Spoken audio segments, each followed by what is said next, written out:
Hello and welcome to Madison Southern High School here in Berea, Kentucky, where we have coverage of the Eagles hosting Henry Clay here on WBON TV. I'm Jamie Boggs with John Bailey.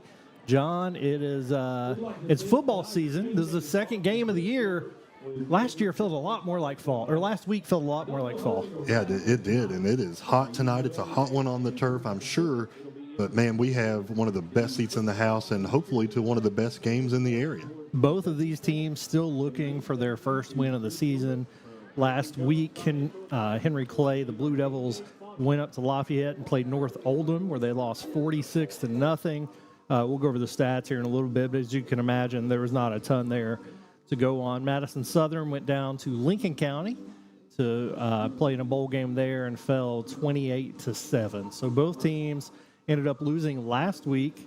John, I think you said after the game, maybe in the postgame show, that the biggest point of growth in the season is from week 1 to week 2. What do you mean by that? Yeah, I think that, it's a brand new team. A lot of guys left the year before, and a lot of young guys had to step up into those roles. And it's, you can go through practice, you can think you have everything, all the wrinkles ironed out and everything, but when you get into a game time situation against opponents that you're not used to, some of those wrinkles come back. So I think getting back into practice the week after you've been through a game and you've been through an entire week of regular prep for a regular game, you get a little bit more familiarity with how practice goes. You get a little bit more comfortable with your scheme, and I think the more comfortable you get, the slower the game is for you on the field, and that should produce better results on the field. Absolutely. We have a couple first-year coaches here as well. Tim Kirk taking over the Eagles. Philip Dawkins in his first year as the head coach of Henry Clay. So both of those guys trying to pick up their first win. Henry Clay finished last season with a record of 1-10. So nowhere to go but up, really, in that situation. Southern finished 5-7 last season. Started out with 4 losses, then kind of went back and forth, nearly to pull even before losing in a playoff game. But both teams rebuilding quite a bit. Southern trying to replace a lot of talent, and Ethan Moore, Braden Kelly. I don't want to leave people out, but there are a lot of others that graduated, moved on, that have gone on to other schools, that we're having to see a lot of new guys step up. And we saw some of that last week, John. It seemed like they were so close so many times but couldn't get over the hump. I mean, I saw some guys last week that we didn't get to say their names at all or very little last year. And I don't want to leave anybody out. But, man, you talk about a newcomer, Chastain, started the game off last week with a punt block down in the other in their own, 10-yard line. So that was awesome to see, or on the opponent's 10-yard line. He had a great catch on a long pass by Gay Beard. So Chastain is a kid that I'm watching tonight. The younger DeShields, what is his name? I'm sorry. Drawing a blank. But. Yeah, so there are 2 DeShields on the team this year. Their names are, if you could stall for just a second. Well, Samaj is the starting running back. His brother is a freshman. So we weren't sure how much he was going to play, and he really didn't get a ton of action last week until the fourth quarter. And when he came in, he really made some noise. He just has that spark. I mean, he's just able to get off the ball so quick and make it to the second level of defense before they even know what's coming. So I'm excited to see if he gets to play some more. I heard that there could be the potential for some players coming off of an injury, but I don't want to speak out of turn, so we'll see if they make the field. But Southern had not the best game last week, but they should have some things that they could grow off of from last week that should produce some good results tonight. My apologies for having to look it up. His name is Soren DeShields, freshman running back and linebacker, and that was Caden Chastain, who had a big game, ended up being the player of the game for Southern last week. There were a couple other guys that really stepped up, but overall, in assessing the Eagles from a week ago, I think the majority of their issues really came on the offensive side of the ball. Yes, they gave up 21 points, but the offense had 4 turnovers on downs. They had a fumble for a loss, an interception. The defense was just on the field so much, it was almost impossible not to give up points. I feel like they had a few, if not more than that, 3 and outs. So defense was on the field so much, I would be interested to see the time of possession because it would be heavily in favor of Lincoln County last week. So offense not playing complementary football last week. They got to give the defense a break. They got to move the ball, sustain some drives. Ideally, they would all result in points, but even if they don't, they just need to sustain a drive long enough to let the defense get a breather. And going into last week, it's really hard to tell what you have going into a season. If you have a lot of returners, you kind of have an idea. If you have new guys stepping up, there are going to be people that impress you. There are going to be people who aren't as good as you expected once that week one hits, but then you have some, it's a small sample, but you have a sample to go off of. You are listening to the Chenault Vineyards pregame show here on WBON TV. Chenault Vineyards is the premier event venue in Madison County. Check out their jam-packed lineup of things happening all year long. Have really enjoyed every time I've got to go up to Chenault Vineyards, and thanks to them for sponsoring our pregame discussion. We're going to take a 2-minute break, and we'll be back to talk about the stats from last week for both teams right here on WBON TV. We would like to invite you to join our family at Bishop's Small Engine Repair. Outdoor Power has become a family tradition, with 3 generations here bringing you years of experience. We will help you find the best selection of outdoor power equipment from Coquedet, Grasshopper, DeWalt, Makita, Echo, Shindawa, and now still in our Georgetown store. Or bring your equipment into our service department. We will keep it running for years to come. And as with all families, we have to keep Mama happy. So come on in and see us at Bishop's Small Engine Repair in Richmond and in Georgetown. When you grow up in Richmond, there are 2 traditions you know by heart. Jack Burford Chevrolet and EKU football. Jack Burford Chevrolet isn't just a place to buy a car. It's where generations of Central Kentucky families have started their journey. More than just a school, EKU is the heartbeat of this town, a cornerstone where tradition, pride, and a winning spirit come together. Jack Burford Chevrolet and EKU football. 2 Richmond icons, 1 winning tradition.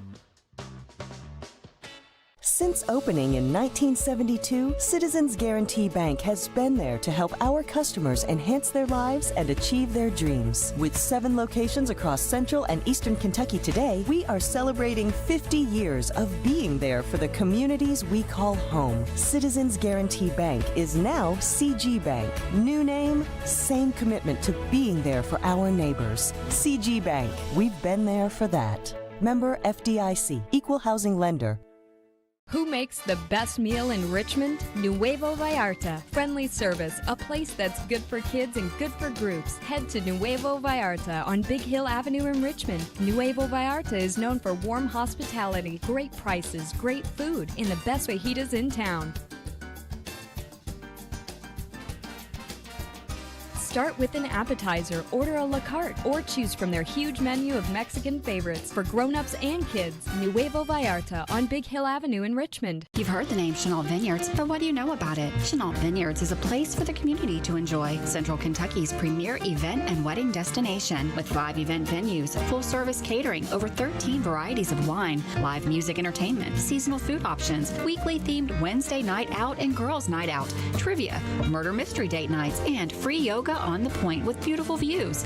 Everyone can find something to do at Chenault Vineyards. Want to know more? Follow them on Facebook and Instagram or plan your night out at chenaultvineyards.com. We all have dreams.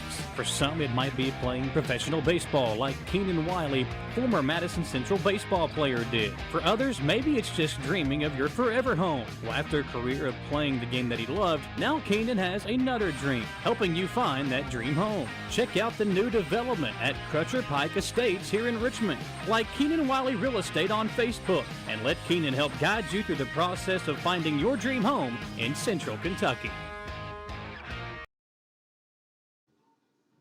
Welcome back to live coverage of the Madison Southern Eagles on WBON TV as we get that beautiful shot of Indian Fort out there, John. Great time of year here as the season progresses. We will see the leaves changing colors. Just such a great backdrop to this football field. Absolutely. This is one of my favorite places in Berea.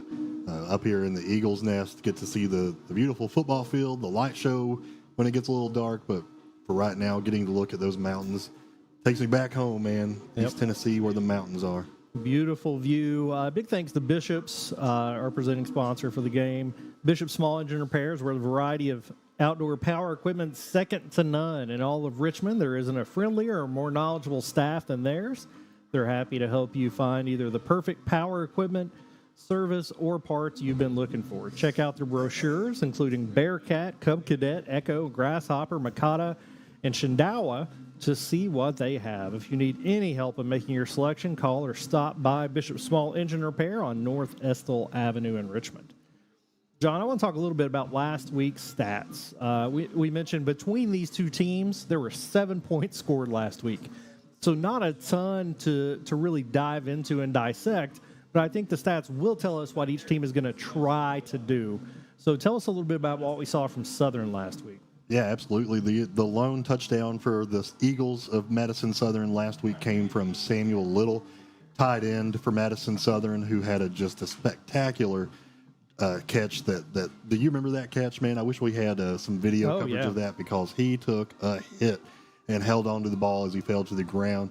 But just a tremendous athletic move by Sam Little to make that.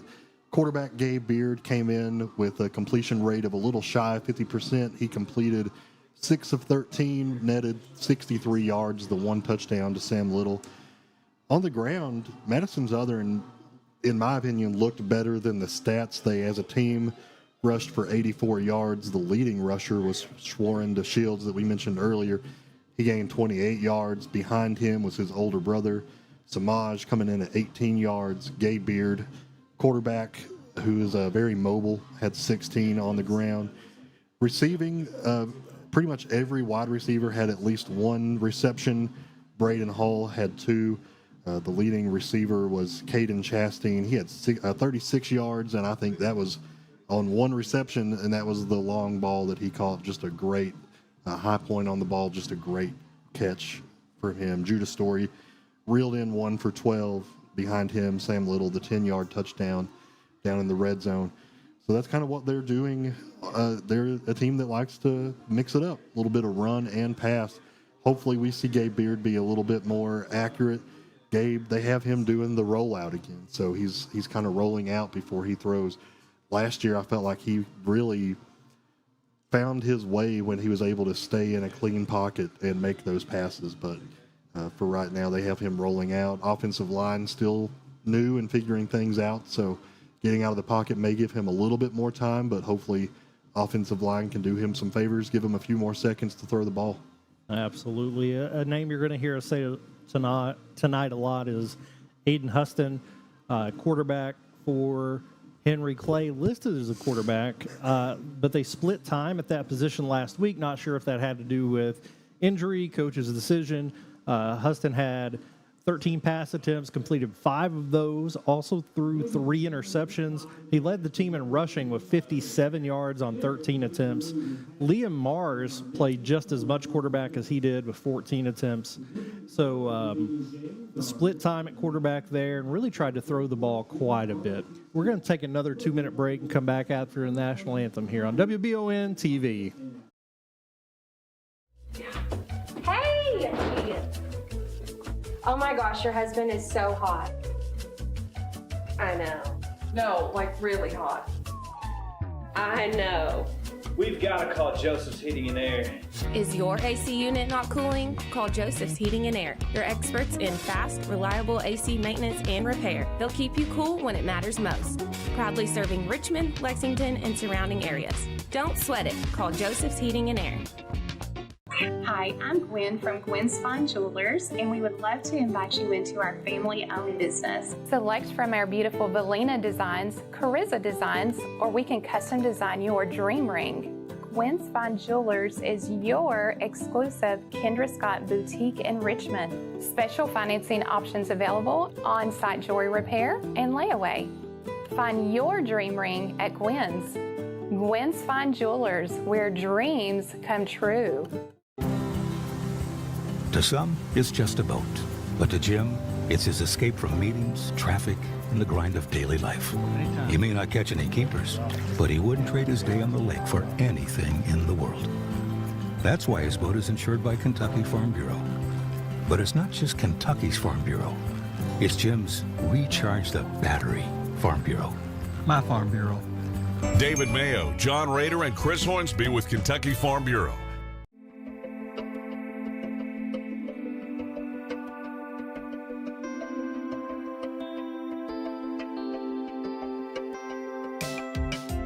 Granite, marble, and quartz for any surface.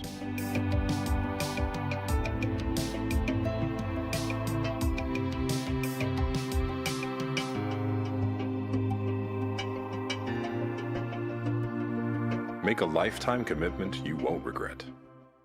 Nothing can save this blowout. Famous last words. Yeah, get in there. We're only down by 40. You just can't lose with the Spicy Wings combo. Only at Lee's, famous for a reason. Your Lee's Famous Recipe locations are proud supporters of our local Madison County High School sports teams. Have dinner before the game at Lee's Richmond, 1000 Center Drive, or swing by Lee's Berea, just off I-75 at exit 76. Since 1974, Linville Insurance has proudly served our community with values that stand the test of time: family, integrity, and service. We lead with kindness, do what's right, help others, and stay informed so you can trust us with what matters most. As a proud Shepherd Insurance partner, we offer the strength of a large agency with the heart of a local one. From business to home, auto, farm, life, and employee benefits, we are your one-stop insurance advisor. Join the Linville Insurance family and experience the difference. 12 minutes to kickoff here at Madison Southern High School. I'm Jamie Boggs with John Bailey on WBON TV. Coverage presented by Bishop Small Engine Repair of Richmond. As we see the dance team out in the middle of the field, about to do their routine. As we've got a routine of our own to do here, John, I'd like to talk about the keys for Madison Southern making a good run, getting Coach Tim Kirk his first W as the head coach. We're going to look at the Keenan Wiley Real Estate keys to the game. If you're looking for your new home in Richmond or Central Kentucky, Keenan Wiley Real Estate may have the answer. Right now, they have some beautiful listings at Crutcher Pike Estates just off Barnes Mill Road, like Keenan Riley Realtor on Facebook for more info.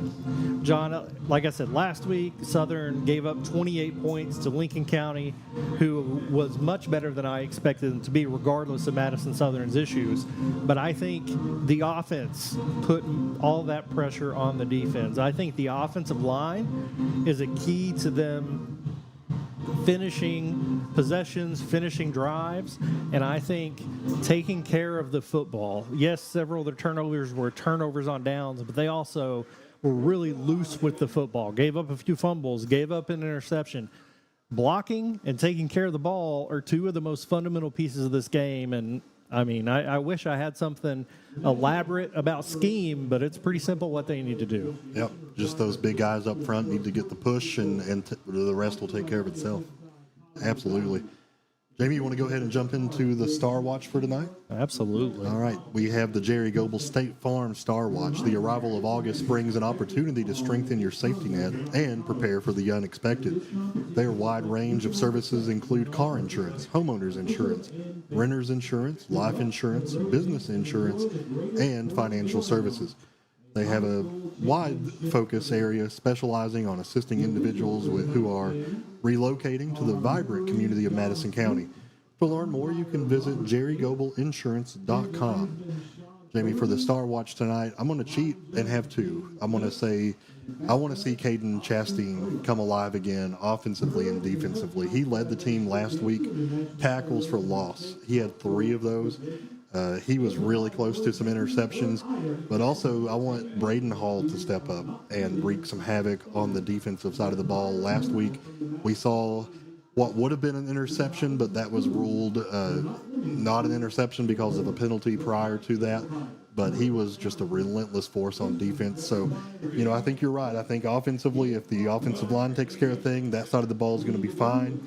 Defensively, against Henry Clay team that struggled last week, I think Chastain and Hall can step up and just play tremendous nights on defense tonight. Well, I talked about it a bit before we went to break there for the national anthem. This team last week threw the ball more than they ran it, and how much of that was out of necessity? They were behind most of the game. How much of it was part of their ordinary scheme? I don't know. Will Huston be playing quarterback or running back? That remains to be seen. But I think Southern knows what to watch. They know the few key guys out there for Henry Clay. I didn't get down any further on the stat sheet before we had to go to break there, but Antoine Webb, senior wide receiver, had 7 catches for 103 yards, so seems like regardless of who's throwing the ball, he is going to be a primary target. So that's where Braden Hall needs to step up. I assume he's going to be falling around number 5 for the Blue Devils. Can't really see it on the screen right now. I guess you can. The cheerleaders out there in those white T-shirts covered in paint. The theme for the students tonight was Paint Wars. So the student section is absolutely packed tonight. Individuals wearing white T-shirts covered in paint. Some people wearing no shirts covered in paint.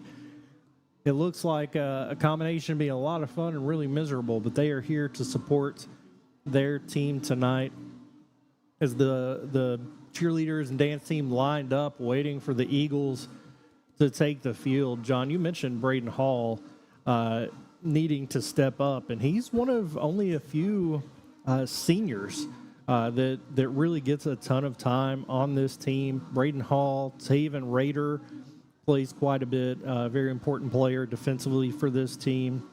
Big Jacob Edmonds is a senior this year, plays a lot of defense especially. He's an anchor up front. He's got to be. Gavin Combs at tight end. Riley Turner also on the line. Corbin Deacon Kimball Stone. was a contributor last week, scored a point for us on a field goal. Yeah, he ended up having to play quite a bit of secondary. I mean, normally the kicker, and he can do other things. Great soccer player. Ends up having to play a lot of secondary minutes last week due to cramping, which, as we talked about then, big issue in the first couple weeks of the season. Everybody's getting not their sea legs, their football legs underneath them. And we already mentioned Sam Little as a senior, but a lot of younger players really stepping up to play for this team. So those few seniors we just mentioned got to step up, even more so with their performance. They need to step up with their leadership of this team. This team they went to the playoffs all 3 years when Mark Payne was here. They went through 2 coaching changes in the offseason. And we talked about it a ton last week in the pregame, but just so much buzz around Tim Kirk, how excited these young men are to play for him. Any of them you talk to, we've talked to several members of the coaching staff, John, and they all seem excited about what they're putting together. It's just going to be a matter of seeing it play out on the field. Yeah, and in talking to those same coaches, they are excited, of course, but they said the players are bought in, and that's what you have to have a successful team down the line. Is you have to have a committed team, bought into the coach's direction, but you also need to just have some fun off the field. You know, that those relationships off the field contribute to the success of the team on the field. So, yeah, I don't know if you mentioned senior Taven Rader. Sometimes I don't listen to you. I absolutely. He was the first one I mentioned, but go on. It's absolutely. Cool. Whatever. He's just he's a guy that I like watching play on the defensive side as well. He's always kind of in there wreaking some havoc, if you will. Absolutely. We're waiting on the team to get out here for the to run through the tunnel as the captains are making their way onto the field. For Henry Clay, coming out for the coin toss, we have Liam Mars, senior quarterback, again played a ton last week. Senior linebacker Gavin DeLong. Junior guard Fisher Gibson. I'm missing one number out there, John. As they are walking side to side for Southern, we have Jacob Edmonds, Riley Turner, Gavin Combs, and big number 76 there, Braden Rigsby, another senior that I don't think I mentioned his name. So the captain's about to make their way out there. The last captain for the Blue Devils is number 10. I didn't see his number. Leading his team in tackles last week is senior Frank Neonishu. Again, you're listening to the Chenault Vineyard pregame show here on WBON TV. It's the premier venue in Madison County. Check out their jam-packed lineup of things happening all year long. Always a good time up at Chenault Vineyards. Great venue, great entertainment. Food is phenomenal and hard to beat. Make sure you go check them out. John, if you're a coach, what's your MO here? And does it depend on the game, the matchup? If you win, are you always deferring to the second half, or you ever want the football? Personally, I always like deferring into the second half. That opportunity in the middle of the game is something I really love. But there's other times, I don't know, if your offense is fired up, maybe you get a player back that you weren't expecting. Maybe it is fun to go out there and kick things off and see if you can get a touchdown in before the other team. But personally, I love deferring and getting the ball in the second half. Yeah, it's interesting. As an old baseball coach, I mean, the tradition is always you want to bat last. But through the years, there were times I had certain teams where I would look at it and say, you know what, if we're going to win this game, we got to get out and punch them in the mouth. So we're going to need to hit first, which I think is kind of the same philosophy as trying to get out there. And Henry Clay will be receiving the opening kick, going from right to left in their white jerseys and blue pants. Madison Southern in all orange. As I'm trying to wait to go to the break till we run through the tunnel here with the sledgehammer. Really exciting entrance for the Eagles that has become a staple in recent years. As the rest of the crowd starting to fill in, see WBON's own Samantha Burford making her way up the steps. Really filling up here, John. Last week was it was a late game of a doubleheader. It was in Lincoln County. Not a huge crowd traveled with this group. They were loud and into it, but this week seems like everybody has come out to support the Eagles. We have the Blue Devils making their way out, carrying the big Henry Clay flag and the American flags. And now our focus is going to shift over to Madison Southern. We talked a bit about it. Tim Kirk has been a member of this coaching staff for years, defensive coordinator for a while. In the offseason, couple coaching changes, and if we're being completely honest here, the players always wanted Coach Kirk. He's their guy. He is, and I think a lot of players little sad to see him not get the job initially, but just kind of relieved to see it work out the way that it did. The crowd comes to their feet.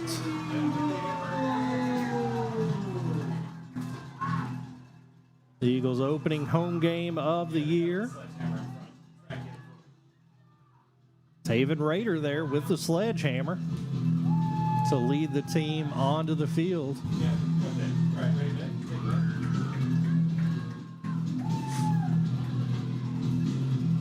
The little inner Sandman blaring out of the PA system.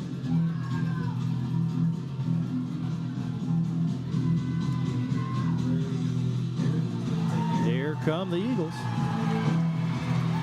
Football time in Berea. They tore through the sign. I thought they left some people laying in their wake, but it's just signage. Got torn apart there.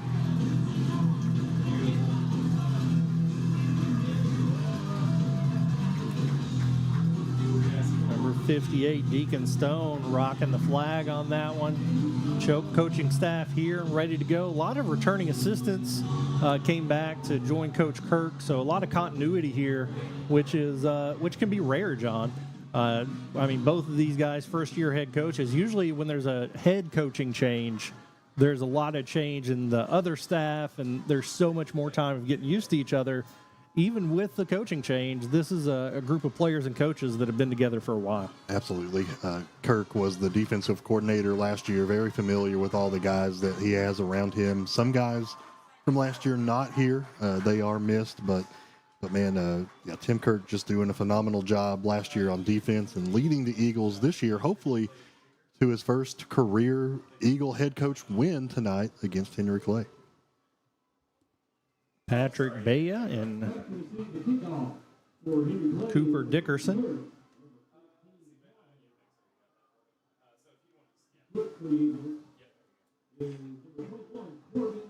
Corbin Kimball is going to handle the kickoff responsibilities for the Eagles. Again, all in orange, moving left to right. Coverage here presented by Bishop Small Engine Repair.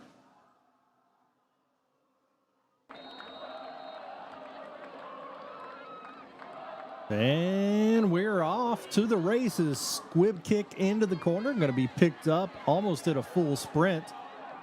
And he's going to take it across the field. Breaks a tackle. He gets to the 40.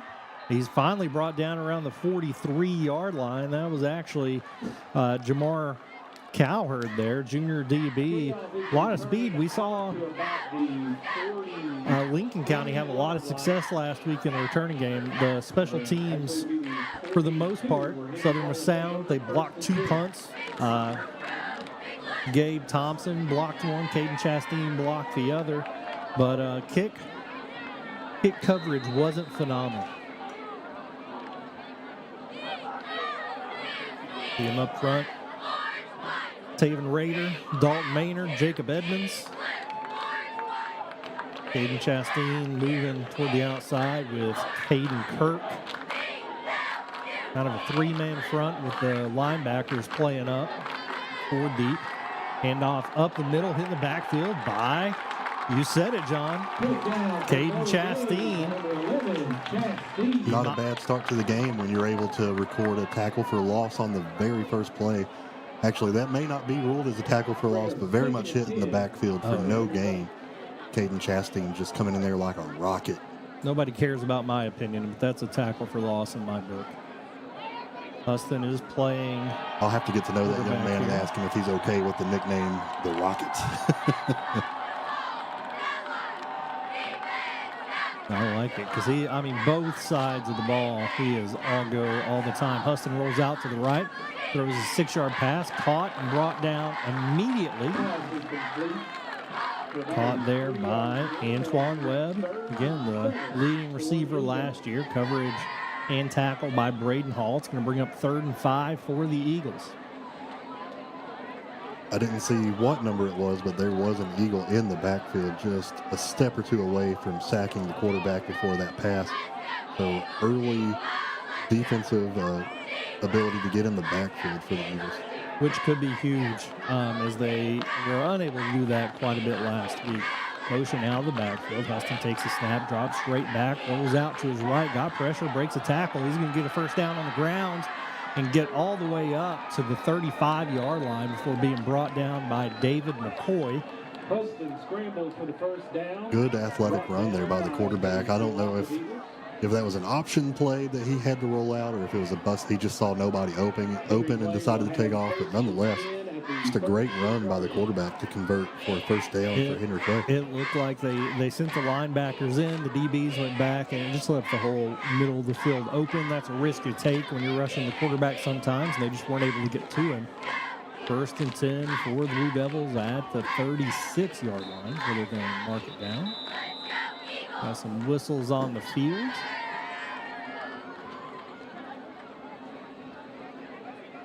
Looks like a player had a blood issue, so they're having to send off number 18, bringing in number 20 to take his place over on in the slot position. Dustin under center, takes a snap, hands off up the middle. Taven Rader makes the tackle. Not before.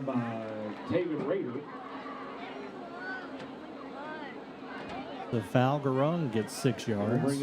Taven Rader grabbed a hold of that boy's midsection right at the line of scrimmage and got drugged for about 6 yards. He did. He'll get credited with the tackle, but I think the boy just kind of felt sorry for him. He got a free ride, too. Back under center, hand off to the fullback. Stuck at the line, but drives it forward, getting really close to the first down marker. I think that's going to bring up a 3rd and pretty short for Henry Clay. I don't think they were able to make it past the 25, which is where the first down is. So maybe a yard short here for 3rd. That was number 85, Henry Morgan, the tight end at fullback there. Now he's in the backfield. Both 3rd and short. This quarterback and the running back, just good-sized fellas for Henry Clay.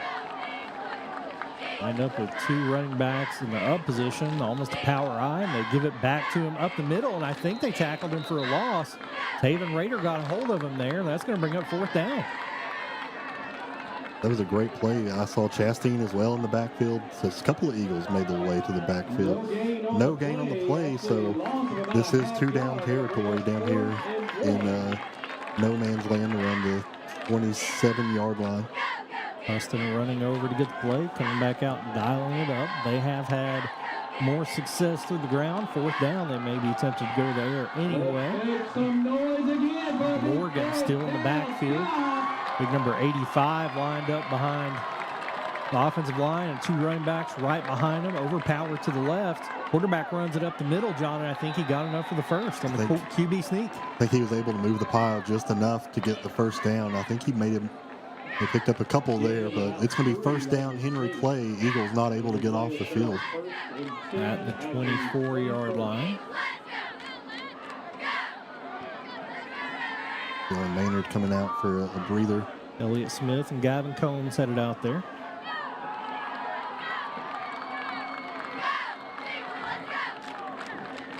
A lot of big ball carriers over there for the Blue Devils. Morgan still in the backfield. What do you think about that setup, John? It's almost a power eye, except they've got the running backs already up at the line of scrimmage. Missed a false start there. Huston's going to throw it deep. Flag on the play. Yep. Caught, but I think they blew it dead. Yeah. That would have been a touchdown had there not been movement up front. So this one's going to back up about 5 yards, looks like. Great pass and catch. To be fair, the DBs heard the whistle and stopped, so hard to tell how that would have been defended, but now it's going to bring up 1st and 15 at the 29. Interesting formation to pass out of, too. Like you said, they have almost like a, what would you call that formation? Almost like a variation of the wing. Yeah. The wing tee. Almost like you have 2 up backs right behind the left tackle there. Running back straight behind the quarterback. He's going to hand off left tackle to Morgan. He's hit at the line, pushes the pile, and he's going to get a gain of about 3 there. Brought down by a number of Eagles. Going to bring up about 2nd and 12.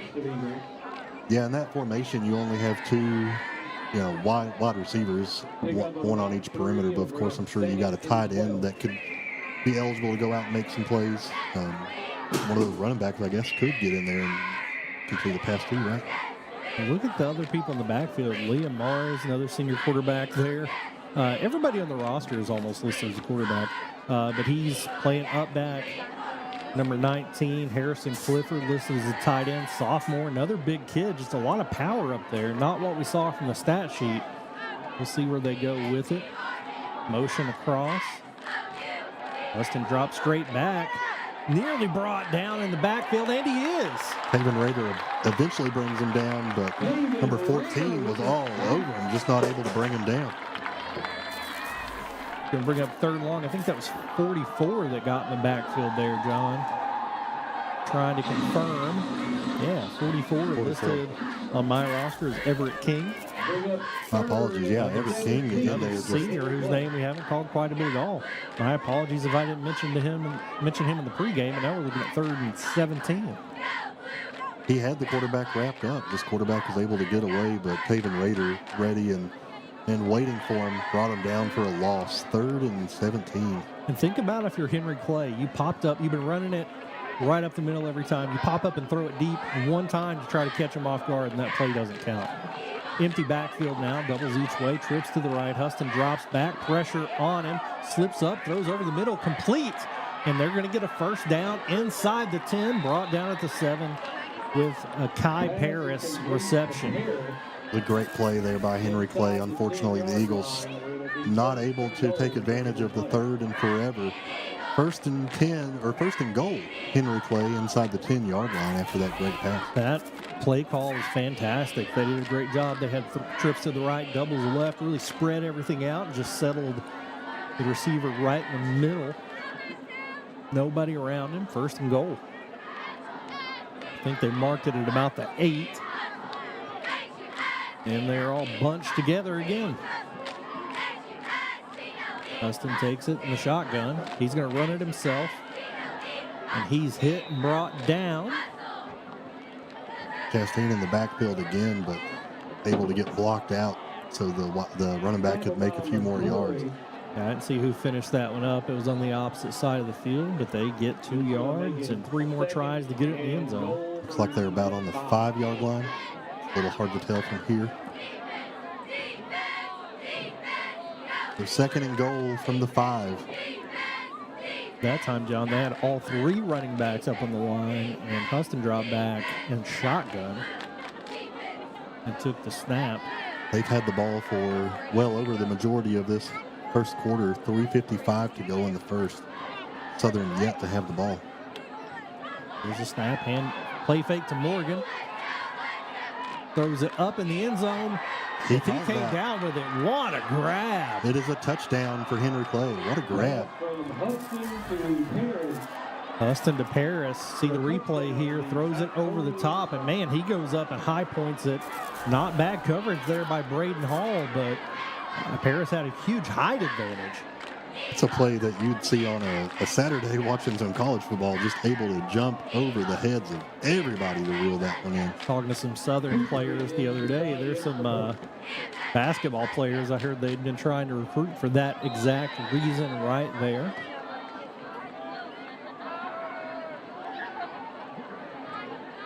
Set up for the extra point. Left-footed. No good. No good. Chastain almost comes in and blocks the kick. Ethan Cooper's going to miss that one. We're going to take a 1-minute break and come back when Madison Southern gets the ball on WBON TV. At Jones Family and Cosmetic Dentistry, we make it our priority to deliver the gentle, compassionate care that you deserve from a dentist. Offering single-visit restoration on crowns, bridges, inlays, onlays, and veneers with CERAC. Jones Family and Cosmetic Dentistry is equipped to handle all your dental needs, from surgical implant placement and restoration, teeth whitening, root canal therapy, and more. And we now have the Cone Beam 3D technology for taking scans of the jaw. For your next dental appointment, call Jones Family and Cosmetic Dentistry at 859-985-0201. Whitaker Bank in Madison County is your local bank for convenience. With more branches than literally any other bank in Madison County, why go anywhere else? Whitaker Bank is known for their friendly customer service and easy access drive-thrus. Whitaker Bank, your home for local, friendly, family banking. Equal housing lender, member FDIC.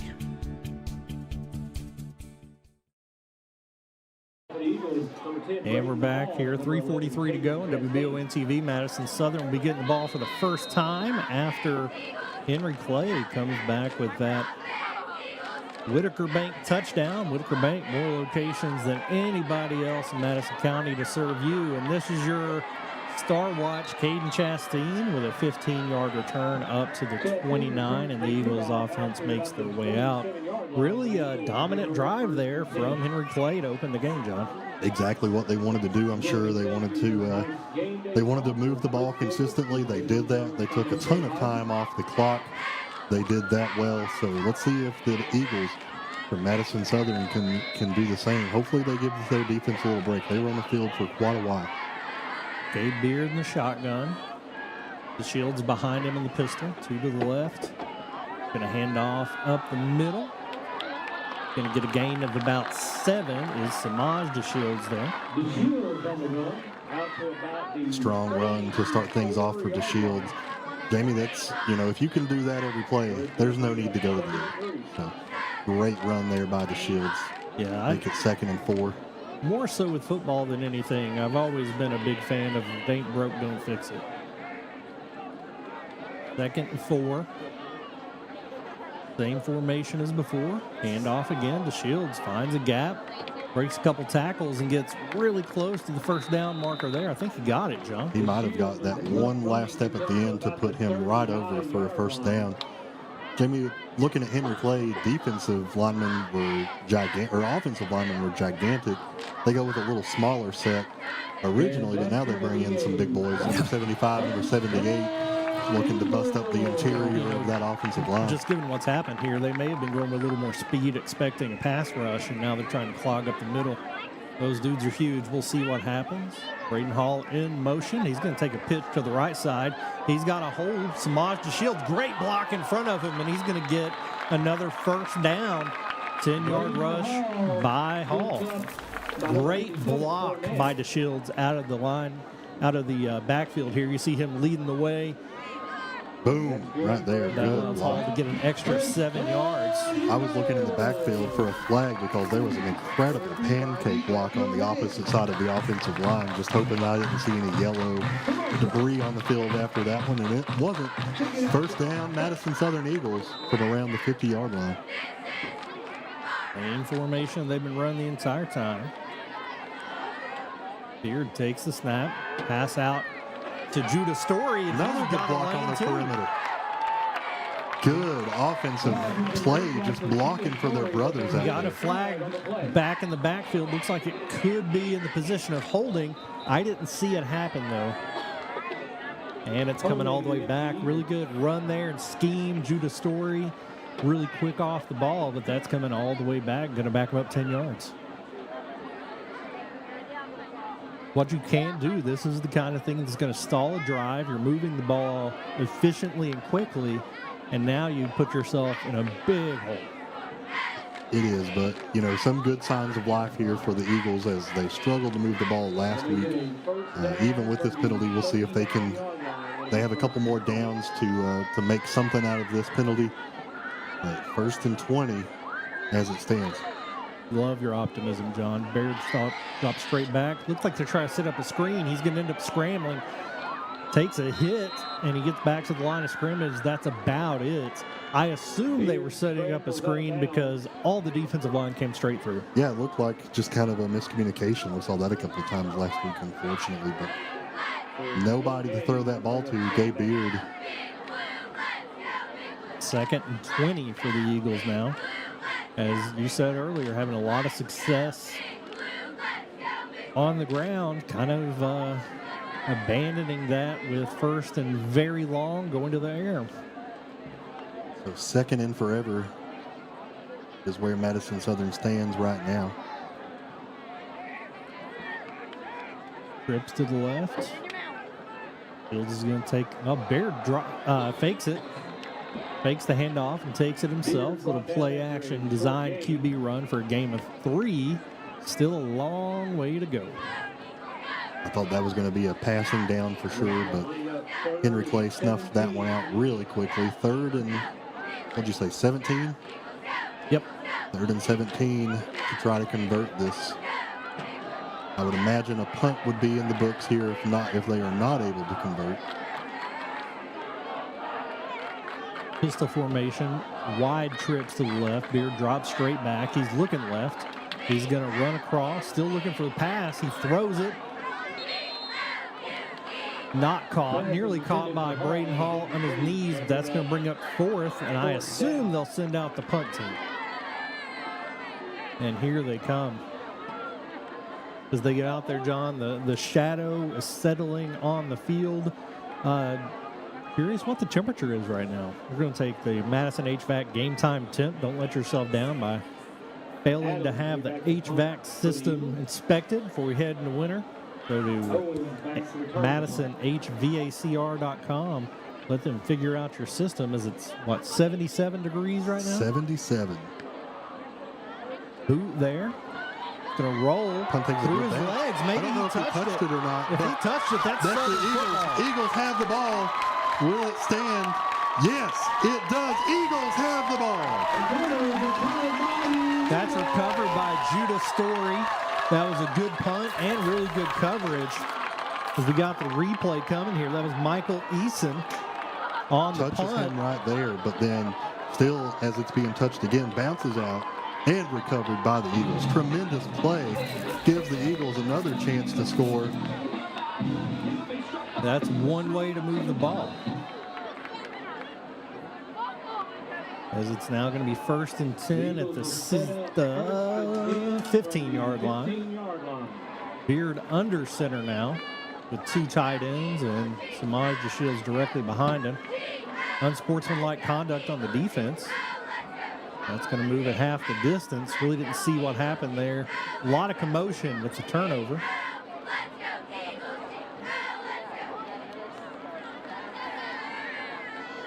Unsportsmanlike.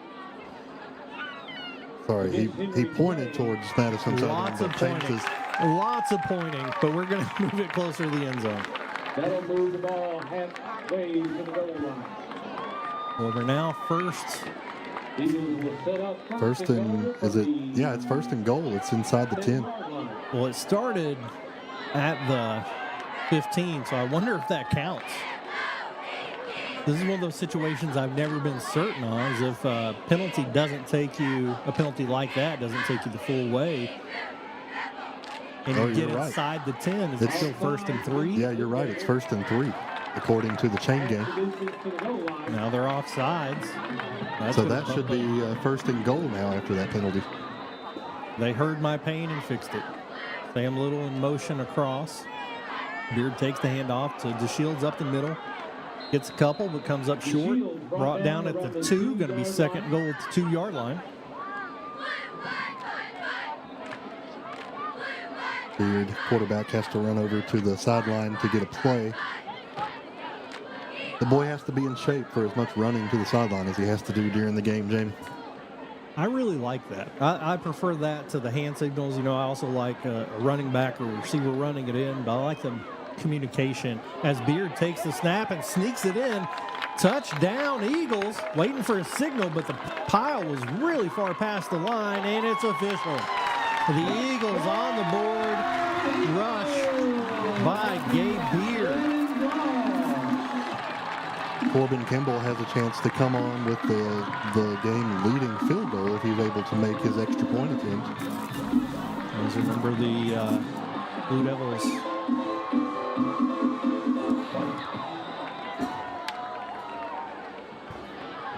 Here we see the swinging gate formation of years past, and they snap it to Dalton Maynard.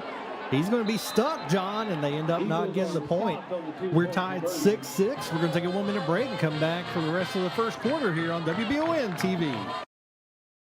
Orthopedic and Sport Physical Therapy will help guide you on your road to recovery. It is our mindset, a spirit driven to excellence to help people heal faster and better. If you have pain or an injury, or you need experts in sports medicine, Orthopedic and Sports Physical Therapy is your best choice in rehabilitation, and you have direct access. In most cases, you do not need a referral to any of our 7 locations serving the region. Just give OSPTKY a call. Visit our website at osptky.com to find the location nearest you.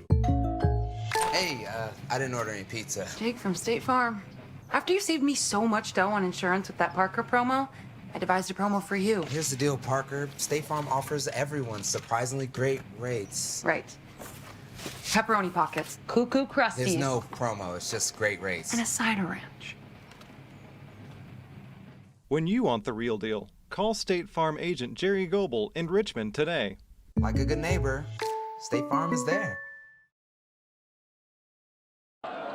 All knotted up at 6 here at Madison Southern as the Eagles tied up with the Henry Clay Blue Devils. Corbin Kimball kicks it into the corner, and they lose that one. It goes out of bounds. If he touched it. Yeah, I don't think he touched it. I think it went out of bounds.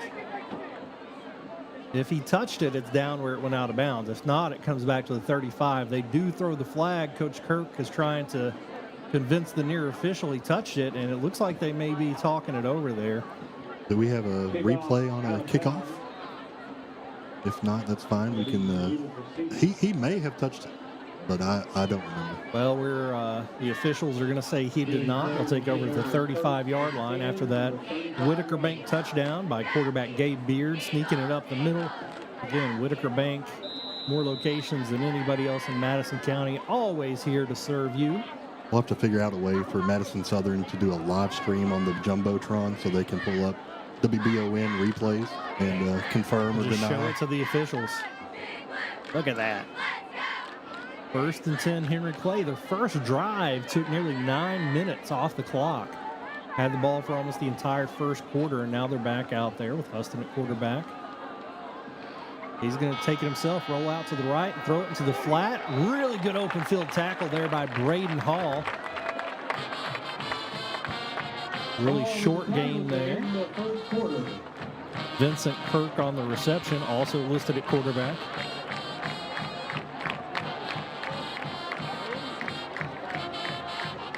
That's timeout called on the field.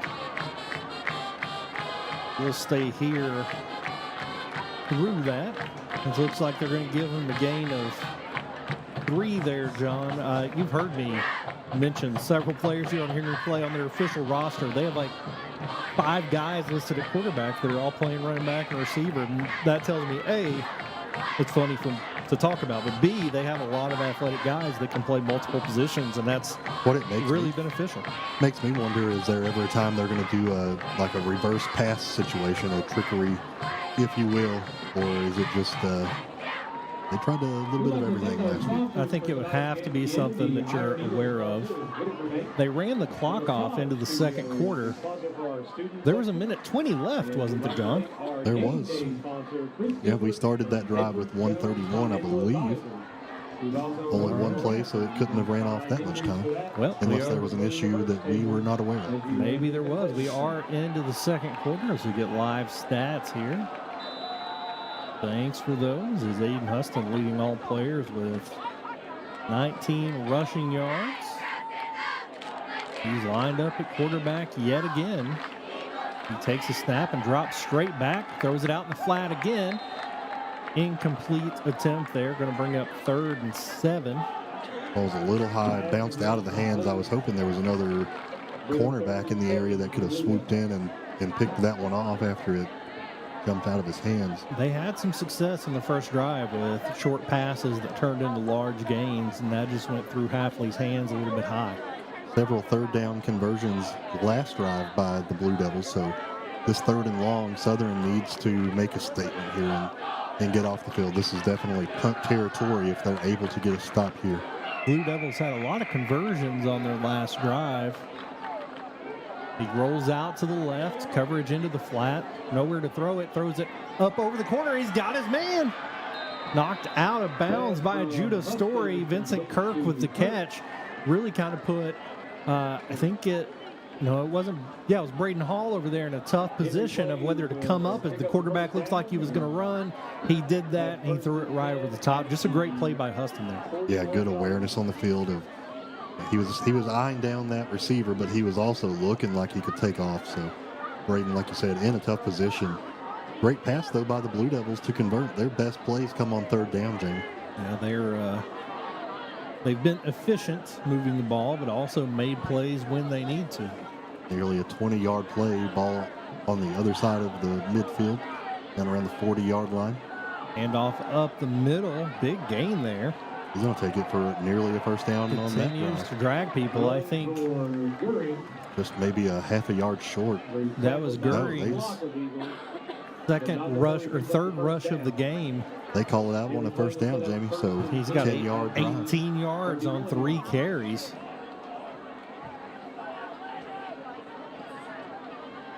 First and 10 for the Blue Devils, down around their 30.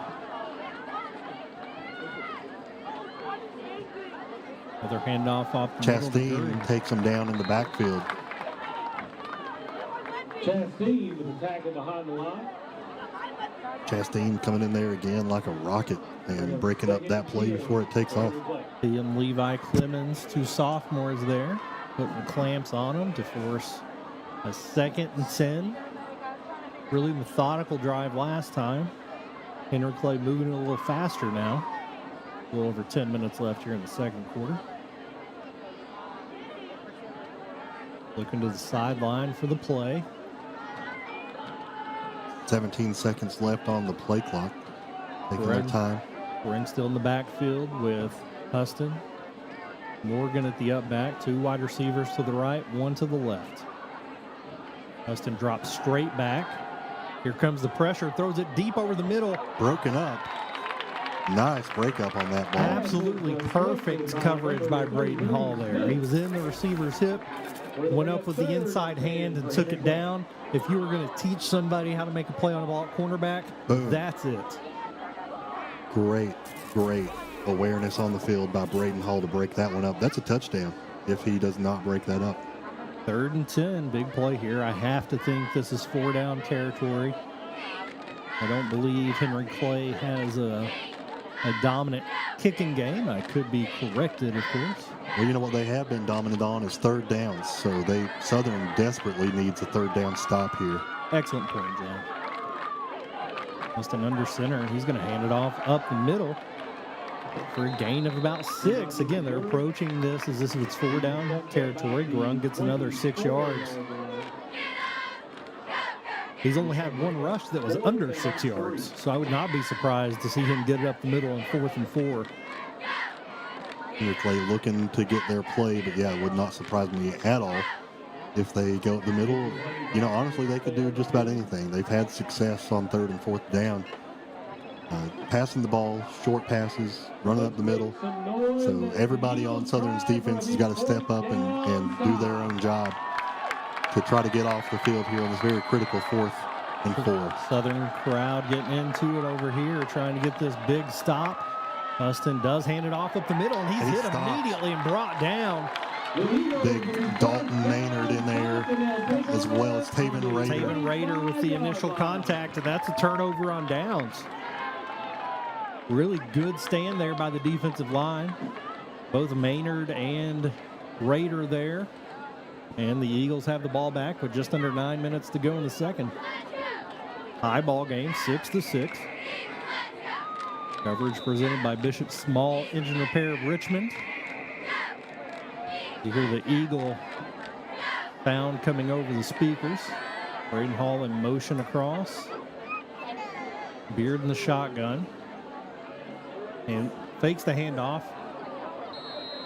Ball's going to fall incomplete, bounced off the ground before went into the hands of the wide receiver. Jamie, this is if you could do a long, sustained drive, whittle down this clock, end in a touchdown, and then hold Henry Clay, this is a great opportunity to take advantage of that middle 8 that I was talking about, where they could get the ball back in the second half, put up another touchdown, and then really put the game in good hands there at that point. And we talked about the benefits of what you do with the coin toss, and those back-to-back possessions at the end of the second, beginning of the third are the main benefits if you're able to do so. Caden Winkler made a great play on that ball. Looked like he may have caught it, called it incomplete. Pistol formation. Play's going to be stopped before it proceeds any further. Back them up 5 yards, 2nd and 15. False start there for the Eagles. Didn't see who jumped. Going to add 5 yards to their task here to move the chains.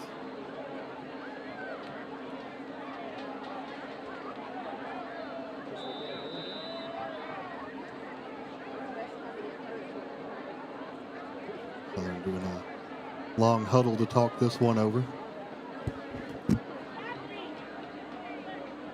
15 seconds left on the play clock. They've not broke their huddle yet. Now it's there.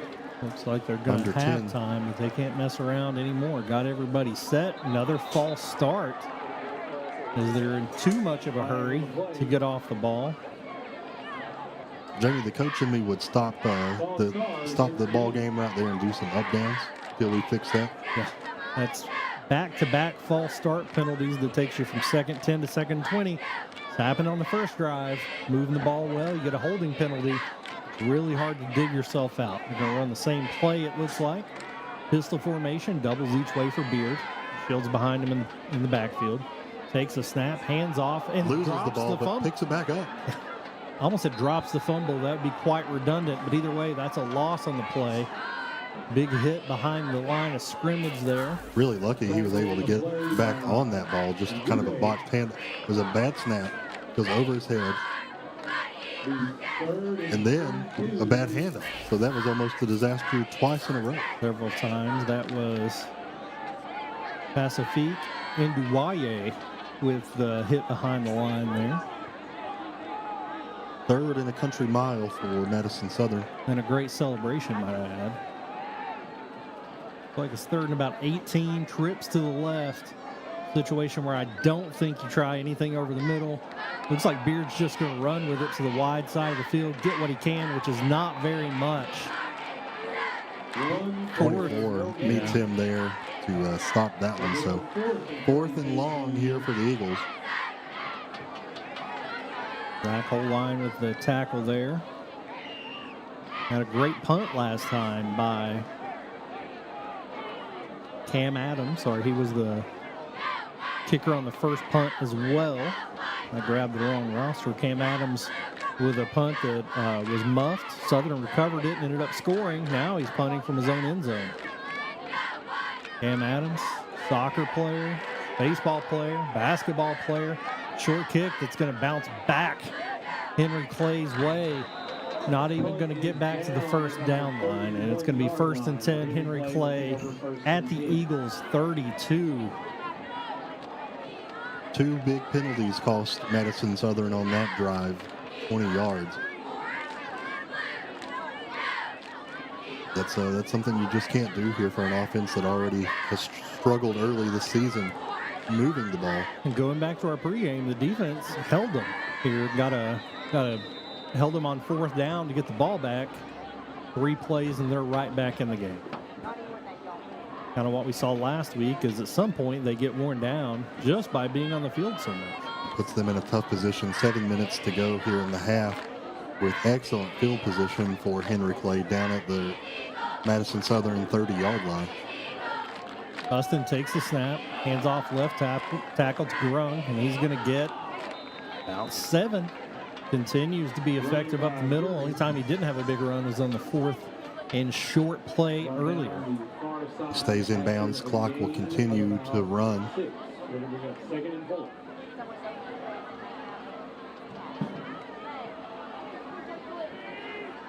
6:47 left.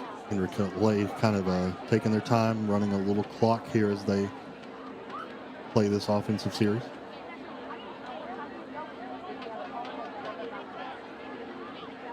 Doubles to the right. Grung still behind Huston, who drops straight back, looking to pass, looks over the middle, and he's going to throw it deep. Braden Hall's there. Again, good coverage, but just in and out of the hands of the receiver. That could have been another touchdown. What's the number on him, John? On the wide receiver that is not able to see it the way he's walking there. Sorry, Jamie. I'll keep an eye on that. Heads back to the sideline there. That's going to bring up 3rd and about 4.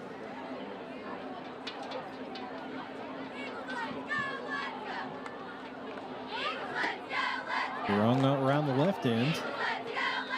Doesn't get the first down. Going to bring up 4th and 2. Several Eagles in pursuit there. Another 4th and short. We'll see if they go back to the well here. I think that's number 80 that was passed the ball earlier, Jane.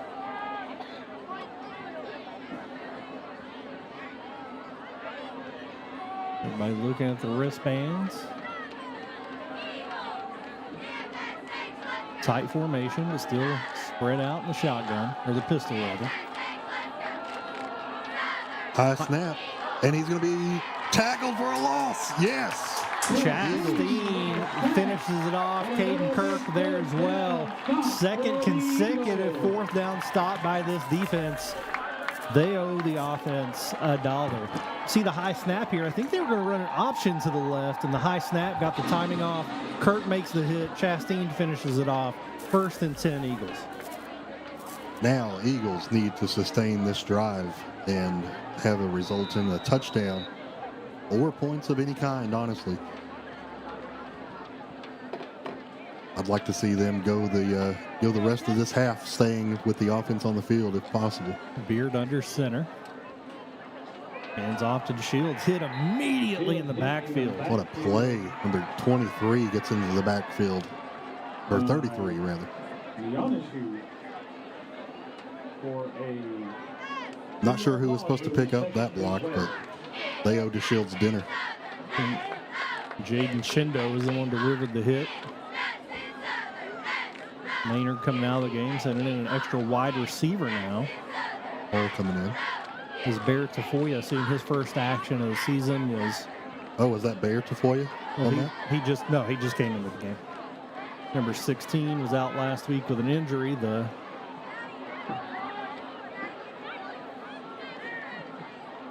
sophomore has a lot of speed. Beard in the shotgun, 2nd and 12. Fakes the handoff and keeps it himself. And he's going to get a gain of about 5. Beard on the keeper. A little chunk into it there. He psyched me out. I thought that Tafoya was going to get that ball, but he kept it for a quarterback keeper. 3rd and 7 on your own 30. 5-yard pickup and 3rd and 7 for the Eagles.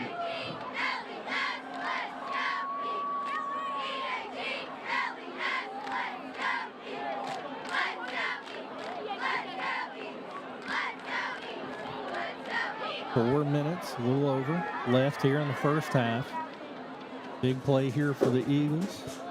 Braden Hall runs in the play. Had some success running in their first couple drives. Got Braden Hall on the edge. Haven't completed a pass yet this game. Beard drops straight back this time, throws it in the flat to Hall. He has the catch, makes a couple moves, gets really close to the first down line, John. I think he got it after initially it looked like they had him cornered. Yep, they are going to call for the chains to be moved. I was hoping that pass would be successful. Like you said, hadn't had one yet. The Judah Story catch was not completed because of a penalty. I like getting Braden Hall in space there and letting him make some plays. When we talk about the speed, there's a difference between speed and quickness, and Hall has both. We saw the quickness there, able to get through for a successful first down. Just over 3 to go, doubles to the right. Sam Little in motion.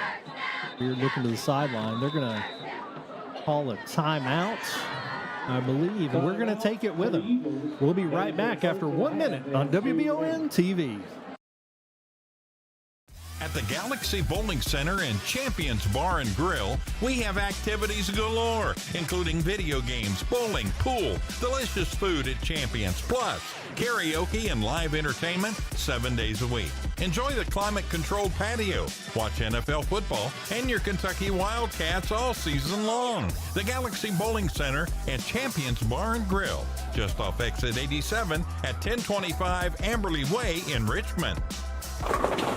Honor, integrity, excellence. When it comes to protecting your home, rely on the experts who have served our country. At VC Veterans Contracting, our mission is to make your home feel safe. Our customers constantly rate us 5 stars for our expertise and professionalism. Trust your roof to the veterans who served. Call VC Veterans Contracting today or scan the code on screen for a free quote. VC Veterans Contracting, your roof, our mission. 1st and 10 Eagles as Gabe Beard takes the snap, handoff up the middle, and DeShields finds a hole. What a great play, man. I love watching DeShields run. Able to break tackles, make some jukes along the way, and then ultimately ends up with a first down for the Eagles. Here's a replay. See, he just goes right up the middle. He sees the opening and dives through it. Almost took his own ankles there before being brought down on the other side of the 50. Under 3 minutes to go, and the Eagles trying to get back on the board. Jamie, is he a freshman? He's a... Thanks for... Sorry, putting you on the Appreciate spot there. you, bro. Yeah, he's a junior. Junior, okay. Little brother is a freshman. Thoren's a freshman. Taven Rader in the backfield with DeShields and Beard. We're going to get another timeout, as I think the Eagles are a bit confused about what they're doing. Second timeout. They have 1 left for the half. And we'll be back for the rest of the second quarter on WBON TV. The heat in Kentucky hits hard.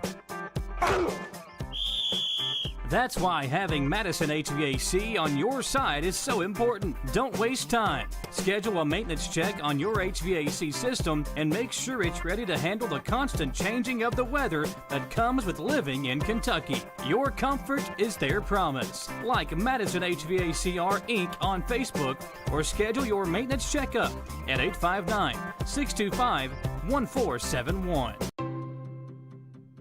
Pruitt & Sons Auctioneers have over 24 years experience in the auction industry. Whether you're selling real estate, personal property, or liquidating your assets, Pruitt & Sons can help take your property to auction and walk you through the process. Serving all over Central Kentucky, visit PruittAuctioneers.com. And remember, Angela Pruitt for all your real estate needs as well.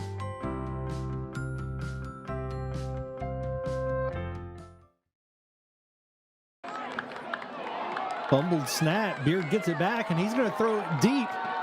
Receiver's going to come back and make a catch, and he's going to get into the end zone. What a play there by David McCoy, the junior wide receiver. Had his man beat. Beard has a snap over his head. Look at this, man. What a play. Ball's in and out of his hands, picks it up, goes deep with Look at McCoy come back and get this and then break the tackle. What a play. You know, McCoy's a guy that's not gotten a lot of time his first 2 years at Southern. This year has really stepped up and is probably their best deep threat on the team right now. And he gets his first touchdown of his high school career there. Thorin DeShields running out for the PAT. Eagles lead 12-6. And they're going to... Player in the... What is happening? Did they snap it? I didn't know they snapped it. I didn't either. I thought they jumped off sides. Dalton Maynard gets brought down hard. Normally they'll get in that and then they'll shift into a regular PAT and try to draw off sides. Not what they did there. We're going to take another 1-minute break and come back for the Henry Clay possession on WBON TV. When life gets complicated, you need someone who understands. Since 2003, Blevins Law has navigated real estate closings, wills, estates, car accidents, and personal injury cases with care and clarity. If your family has experienced death or injury, make Blevins your first call. Blevins Law. Compassionate, reliable, real. Call 859-985-5410 to hire Blevins Law for the win. Office is located at 400 Richmond Road, North Berea, or search blevinslaw.net to contact them today. For over 40 years, Lake's Funeral Home and Crematory in Berea have been helping families through the hardest times in their lives. With traditional burial planning to cremation, the folks at Lake's can help you honor your loved ones with final arrangements. Lake's can also help pre-plan now. Let your family members know what you want and help ease their burden. Visit lakesfuneralhome.com to learn how easy it can be to pre-plan. Lake's Funeral Home and Crematory, the only on-site crematory in Madison County. And we're back after that Whitaker Bank touchdown here on WBON TV. Madison Southern leads 12-6 as there's a pooch kick by Kimball, fielded by Henry Clay, reverses field. Trying to cut back up the middle, brought down at around the 34. The 1st and 10, Henry Clay. Returned there by Marcus Owens the second. Madison Southern looking to get another stop here defensively to go into the half, winning this ball game 12-6. What were you about to say? And they'll get the ball right back. I just want to give another big shout out to everybody listening. Everybody watching over on WBON tonight, watching over the air on TV Channel 9, as well as everybody watching on your local cable systems from Richmond to West Virginia, all throughout Eastern Kentucky, able to tune in here at this fantastic showing of Friday Night Lights. And we got a back and forth game going here. The Blue Devils with the football, 1st and 10 at their own 35. Huston drops back. Gonna run it himself. Gets a gain of about 8. Hit hard. Good play there. Just looks like he had the option to dump it somewhere if he wanted to. Nowhere to put that ball, so he just takes it on his own and moves the ball well for about an 8-yard gain. This is the first time we've seen them in any type of hurry-up offense. Henry Clay looking to tie things up. They want to go in tied or with the lead here. Trips to the right. Huston's going to roll out that way. Pressure coming. He looks over the middle. Pass complete for a first down and more. Really good pursuit there from Caden Kirk and David McCoy taking the tackle there. Brought down by McCoy. This is another situation. They really spread it out, and they just have receivers finding the soft spots in that zone. There is a flag in the backfield, Jamie. Down around the opposite 40-yard line. Way back there. It could be in the area of an offensive holding. Roughing the passer. So that's going to move us 15 more yards, as I didn't see exactly what happened after we let go of the football, but that's going to cost the Eagles big time here. And Henry Clay, in a matter of less than 60 clock seconds, has moved the ball from their own 30 to the Eagles' 21. Finding their way into the red zone with 1 minute, 24 seconds to go in the half. And that play right there, I mean, you have a 25-yard pass and a 15-yard penalty. Flips the entire field and puts the Eagles on their backs. Coach Kirk telling them to shift to the right. Huston rolls out that way. He's going to be hit from behind and brought down. Taven Rader in there on the tackle. going to be a loss on the play. Gavin Combs in on that as well. They're going to call timeout. We'll take it with them. Once again, be back in 60 seconds on WBON TV.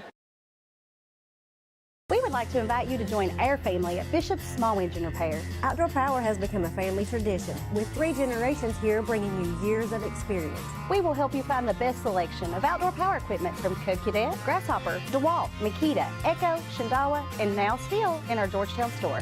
Or bring your equipment into our service department. We will keep it running for years to come. And as with all families, we have to keep Mama happy. So come on in and see us at Bishop's Small Engine Repair in Richmond and in Georgetown. When you grow up in Richmond, there are 2 traditions you know by heart. Jack Burford Chevrolet and EKU football. Jack Burford Chevrolet isn't just a place to buy a car. It's where generations of Central Kentucky families have started their journey. More than just a school, EKU is the heartbeat of this town, a cornerstone where tradition, pride, and a winning spirit come together. Jack Burford Chevrolet and EKU football. 2 Richmond icons, 1 winning tradition. Second and 12 for the Blue Devils here. 1:11 remaining till the half. Coverage on WBON TV presented by Bishop's Small Engine Repair of Richmond. As Henry Clay has gone nearly the length of the field here in a matter of seconds, trying to get on the board before we go in for the half. Huston rolls out to his right. They flood the zone. He throws it up. Great, complete. Great coverage there, able to take a hand and stop that ball from being caught. Caden Kirk makes another good play on it there from the outside linebacker position. Kirk missed all last season with a knee injury, has been in on several big plays defensively here. 3rd and 12. The clock doesn't appear to have moved in the course of that play. At the end of the first quarter, the officials took the clock into their own hands to the end of the quarter, so not sure what kind of malfunctioning we're having there. Regardless, we do know it's 3rd and 12. Doubles each way for Huston. He drops straight back. Pursuit from the backside. He gets away, looking to get to the first down marker. He ends up getting knocked out of bounds by Chastain at about the 14-yard line. Going to bring up 4th and 4. Kept him from getting the first down. But he did get a big chunk of time and was able to stop the clock. I like how he does that. He's looking downfield the whole time. Cornerbacks have to stay in position in case he does decide to dump that ball off. That gives him some room to run. Big play here for both teams. If the time is correct, we're just under a minute to go here in the half. Madison Southern desperate to make this stop. 4th and short for the Blue Devils. Earlier in the game, you'd almost guarantee this would be a run up the middle, but what are the Blue Devils going to do this late into the quarter? Huston rolls out to his left. Pursuit coming across. He throws over the middle. It's picked off. Interception by David McCoy, I believe. Not only did they make the stop, but they intercept that ball. The Eagles will have just under a minute. See if they want to do anything offensively here. David McCoy has scored the only offensive touchdown for the Eagles. Makes the biggest play of the day on that interception. Now, there is a flag down back where he caught the ball, but I think that was probably a block after he intercepted it. And we're about to find out. A lot could hinge on this penalty.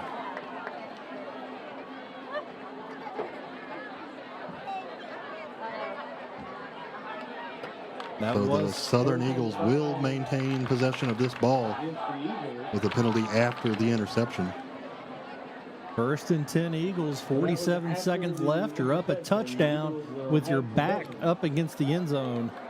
Do you kneel on this ball, John? I don't kneel on it, but I see what my DeShields or other running backs could do. Try to make some space, make some plays, and we've seen the Eagles fumble some snaps, fumble some handoffs. Not a place you can afford a turnover as you're all set to go into the locker room with a lead. 1st and 10, Beard under center. DeShields behind him. Takes a snap, hands off up the middle. Fields hit after about a 2-yard gain. And they're going to blow it dead. The clock's going to continue to run.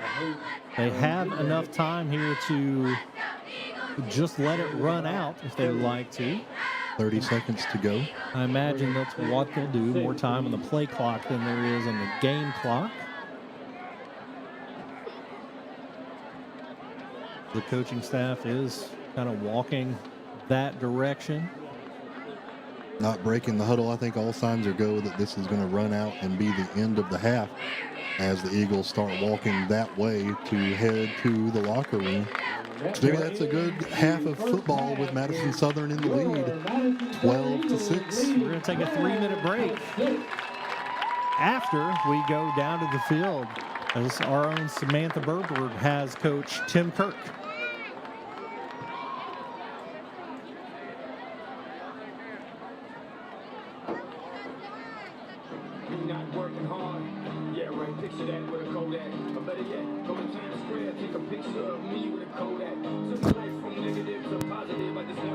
They're trying to figure out what we do, and once we got through the first series there and kind of saw it calm down a little bit, we're okay. All right, now.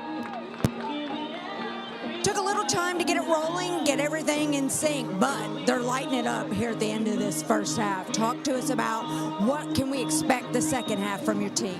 Well, I mean, it's really the same as the defense. It's a process from play to play. We just want to continue to maintain our blocks, hold on to the football, keep our feet turning on the offensive line, and our running backs hold on to the ball, keep their feet running. All right, Coach, thanks a lot. Good luck. We'll let you get back in that locker room. We're going to take that 3-minute commercial break. When we come back, you're going to hear all the halftime stats right after this quick message. Don't go anywhere. It's going to be a great game.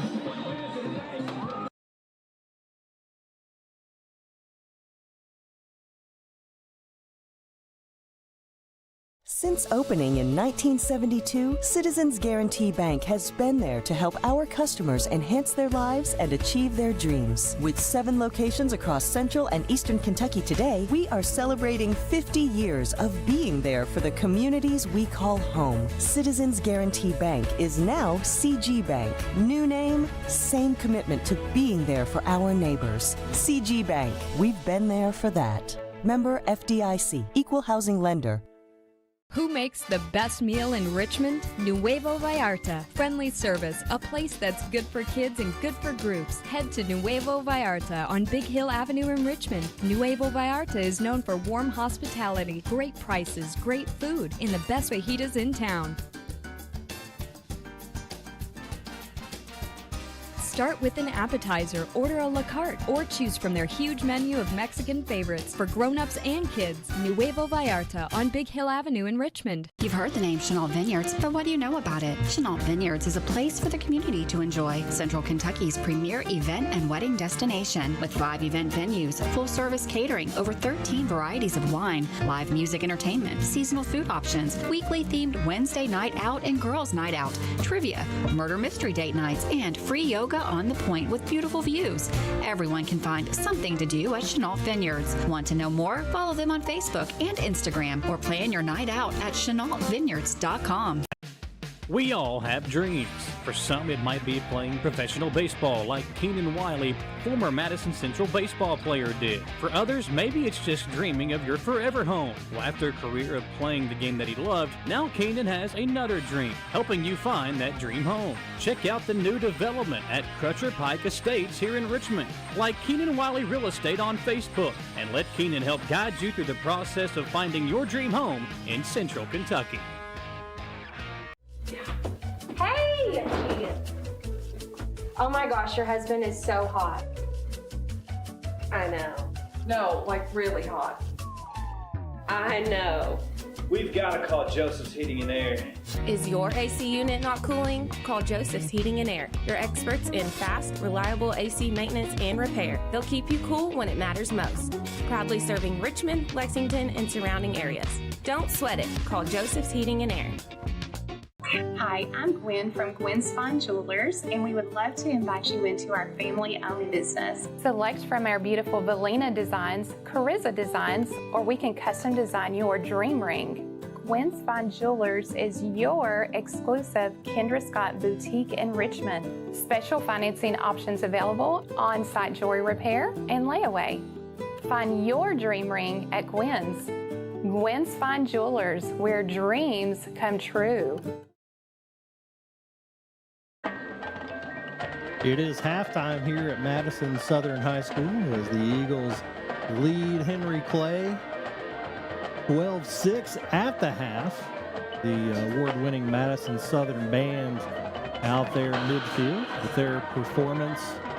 John, the props that high school bands bring out nowadays are a lot of fun. Yeah, looks awesome out there and sounds great. So this is just a fun tradition here at Madison Southern. Interesting first half as we jump into the Galaxy Bowling Center halftime show with 32 lanes for bowling and over 50 arcade games. Galaxy Bowling Center in Richmond has fun for the whole family. Visit galaxybowling.com for more. Spent a lot of time there myself. Can't recommend it highly enough. The Eagles really didn't get the ball until almost the second quarter. The Henry Clay Blue Devils drove it down the field. Had a touchdown pass from Huston to Paris to open scoring on a phenomenal touchdown catch. And then Madison Southern, the offense has still kind of struggled, John. On their one touchdown drive, they were helped by a muffed punt that gave them the ball on the 10-yard line. Gabe Beard ran that in for a touchdown. And their second play was somewhat of a Hail Mary that David McCoy came back and caught from Gabe Beard and ended up scoring. And on that play, he had to pick up a fumbled ball when the quarterback went in and out of his hands. Sorry about that. A lot of their trouble on offense is the penalties. They're putting themselves in holes that they're not able to climb out of. But otherwise, if you take out those penalties and take those yards out, they're moving the ball better than they did last year. The defense has really stepped it up, had 2 fourth down stops down there within the 30-yard line, both of them on big plays, as Henry Clay has moved the ball really well until they've gotten down inside the 30 on those last 2 possessions. Aiden Huston with 32 rushing yards. Safal Garung with 30 has been really doing a great job running the ball up the middle. Huston is 6 for 11 passing with 1 interception and 1 touchdown and 1 sack. Madison Southern's led in rushing by Samaj DeShields with 23 yards. Gabe Beard has 12, and Braden Hall on 1 rush had 11 yards. Beard has 57 yards passing, going 2 for 4 through the air, and the primary pass there is that 49-yard touchdown catch from David McCoy. And McCoy also had a big interception on a 4th down play, if I'm not mistaken, to give the Southern Eagles the ball back.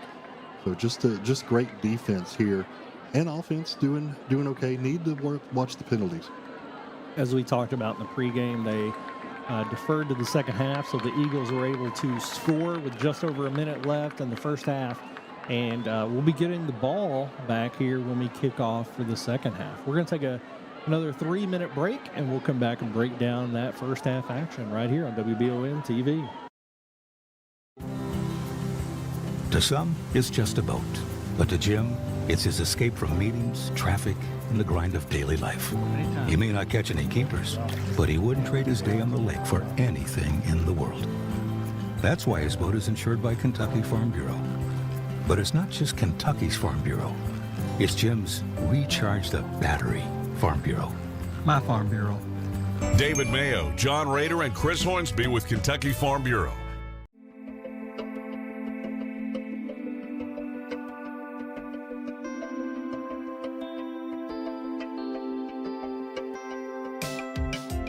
Granite, marble, and quartz for any surface.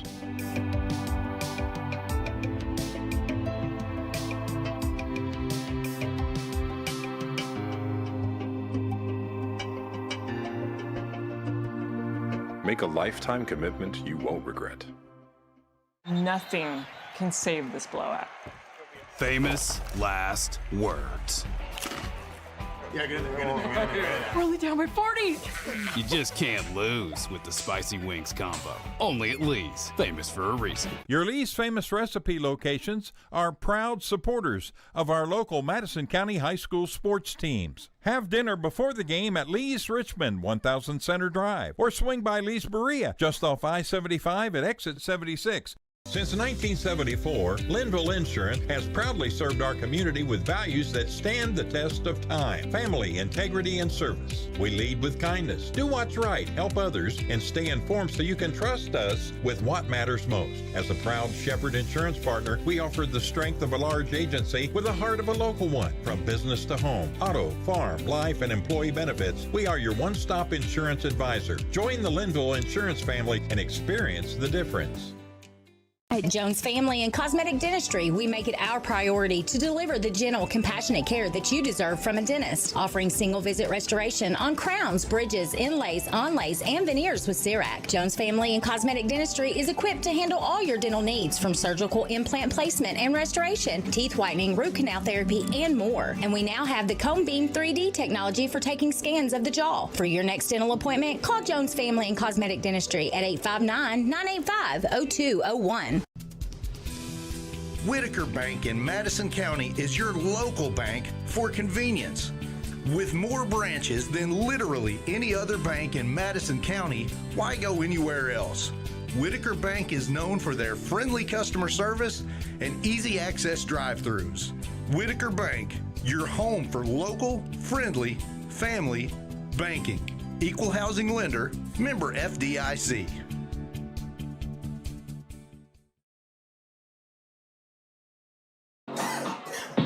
4.5 minutes till we kick off the second half here on WBON TV. Madison Southern Eagles lead the Blue Devils of Henry Clay 12-6 at the break. Coverage presented by Bishop Small Engine Repair Richmond. I'm Jamie Boggs with John Bailey. John, so far, let's take the whole season, all 6 quarters, into perspective here. I think Southern has improved on some of the offensive issues we saw last week. Their defense has continued to play well. I would also say this Henry Clay team has made some strides offensively as they've moved the ball really well, just haven't gotten the points. Especially in the first couple of drives by Henry Clay. The first drive took nearly 9 minutes off the clock and moved the ball, ended in a touchdown. The extra point missed is their lone 6 points. But yeah, I totally agree. I think both teams found some ways to improve on their first week back after their first game, and made it a fun game so far. Big thank you. One touchdown game right now. To everybody that came out tonight. It's absolutely packed here, packed house. Also a big thanks to all our viewers on WBON, watching over there on TV Channel 9, and everybody watching on your local cable systems from Richmond, West Virginia, all around Eastern Kentucky, able to bring this live high school football action directly to you. We have so many sponsors, John, that allow us to do this each and every week.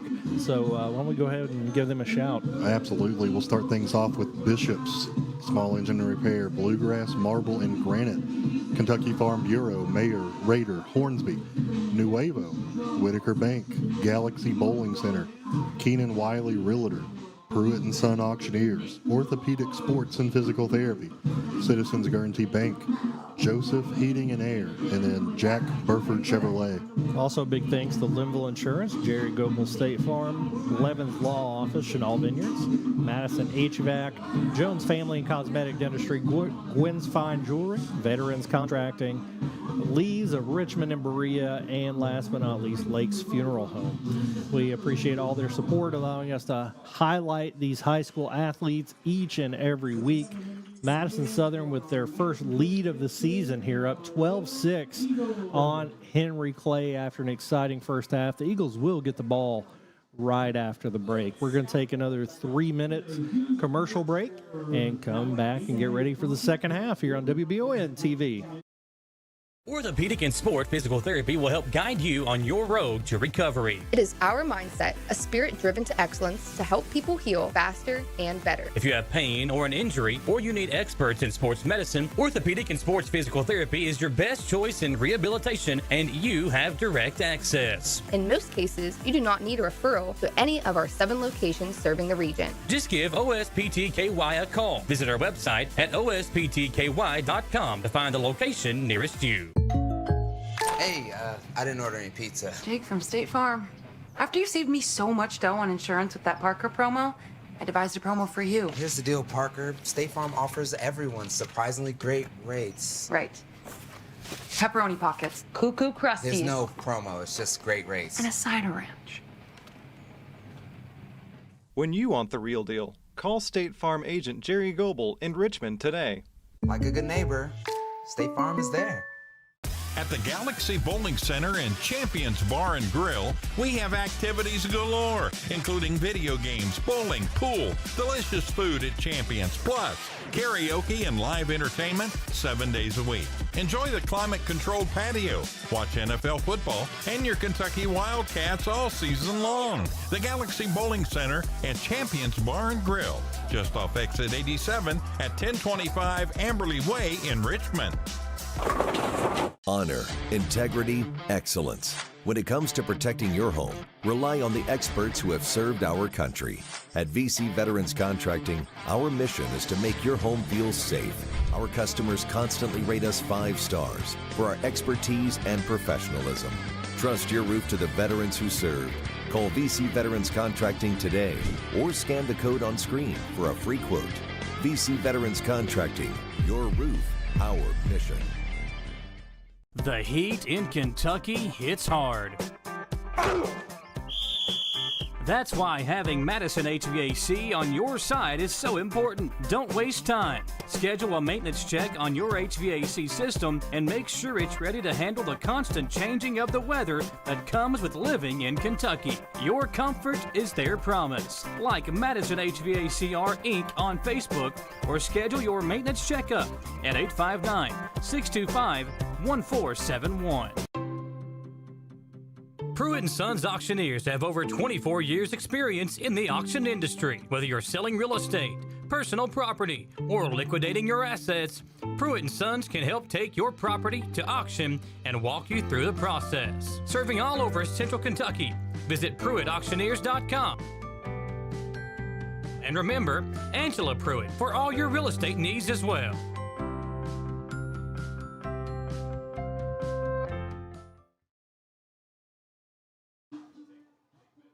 Both teams back out here at Madison Southern High School getting ready to go for the second half on WBON TV. Coverage presented by Bishop Small Engine Repair of Richmond. I just want to give a score report here. Madison Central playing Johnson Central tonight on the road, down 7-0 at halftime. So Central looked great in their opener. We'll be hosting Southern next week, currently trailing at the half. We'll keep you posted as we get those score updates to see if they're making a comeback. But Johnson Central always a powerhouse over there, so I was expecting that to be a good game. Sounds like it is. Sounds like it's a defensive battle down there. Not too much different here, except for the home team. Eagles do have the lead. Couple big plays have made all the difference. The muff punt recovered by Judah Story, the interception by David McCoy, and the long reception, the 49-yard touchdown catch from David McCoy. John, what I really liked about what Tim Kirk said at halftime was he continued to say it's play-by-play. It's play-by-play on the defensive side of the ball, play-by-play. Everybody make sure you do your responsibility this play, and then we'll figure out the next one. I think keeping it simple as much as you can until everybody gets in a groove is absolutely the right approach, as both these head coaches trying to get their first win. Absolutely. Coaches making their way back up to the booth. Time is about to run out here at halftime, so we're about to get things back underway in about 25 seconds. Eagles will be receiving. They scored a go-ahead touchdown on that long reception by David McCoy with about 90 seconds left in the half, and Henry Clay moved the ball down quickly, got down to the Southern 30 with about 50 seconds to go, and were unable to punch it in as McCoy got that interception. Then they made that 4th down stop on the next series. Braden Hall and Caden Chastain back to receive the opening kickoff of the half here. The Eagles trying to put more points on the board as the Eagle sound blares from the speakers.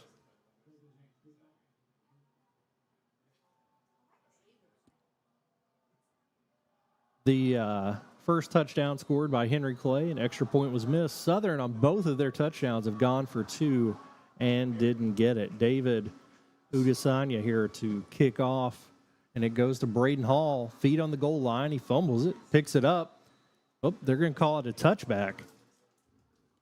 I would imagine that Hall picked that up and looked like he wanted to take off with it. I think he wanted to run it, but the ball crossed the plane. A little early.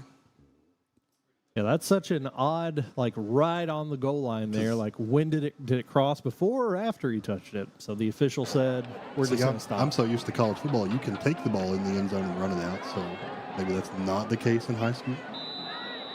I wouldn't have thought so, but they blew it dead really without the offensive. They didn't kneel on it or fair catch it or anything. They're back on the field. DeShields in the backfield. Another high snap, hand off to DeShields.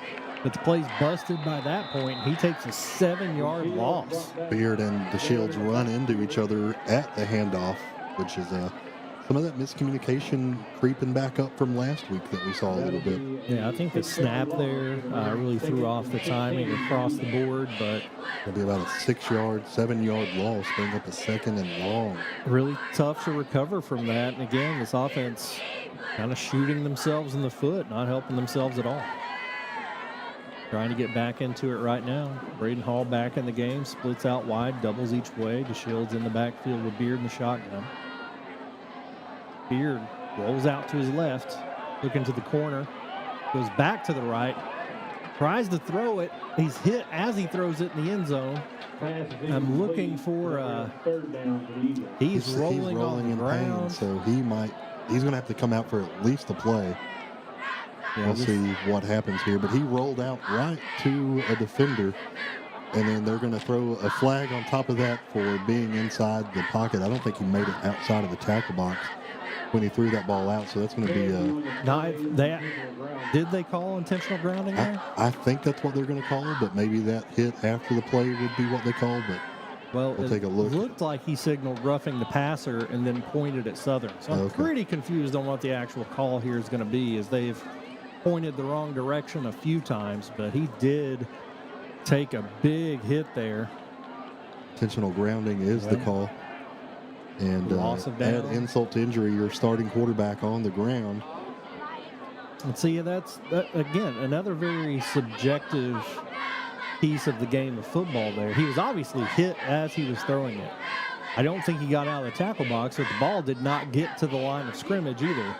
So, and I don't think anybody was an eligible receiver in the area. So just tough play to lose your starting quarterback for at least a play. And as we discussed a week ago, the quarterback situation, there was a big quarterback battle in the preseason. As far as we know, Beard won that battle, and the backup, the person set to be the backup, no longer with the team. So Judah Story came in last week as the backup quarterback. Definitely played a lot of quarterback in middle school, really hasn't since, but he's walking out there. See, number 7 probably hadn't taken a lot of snaps before they lost the backup just over a week ago.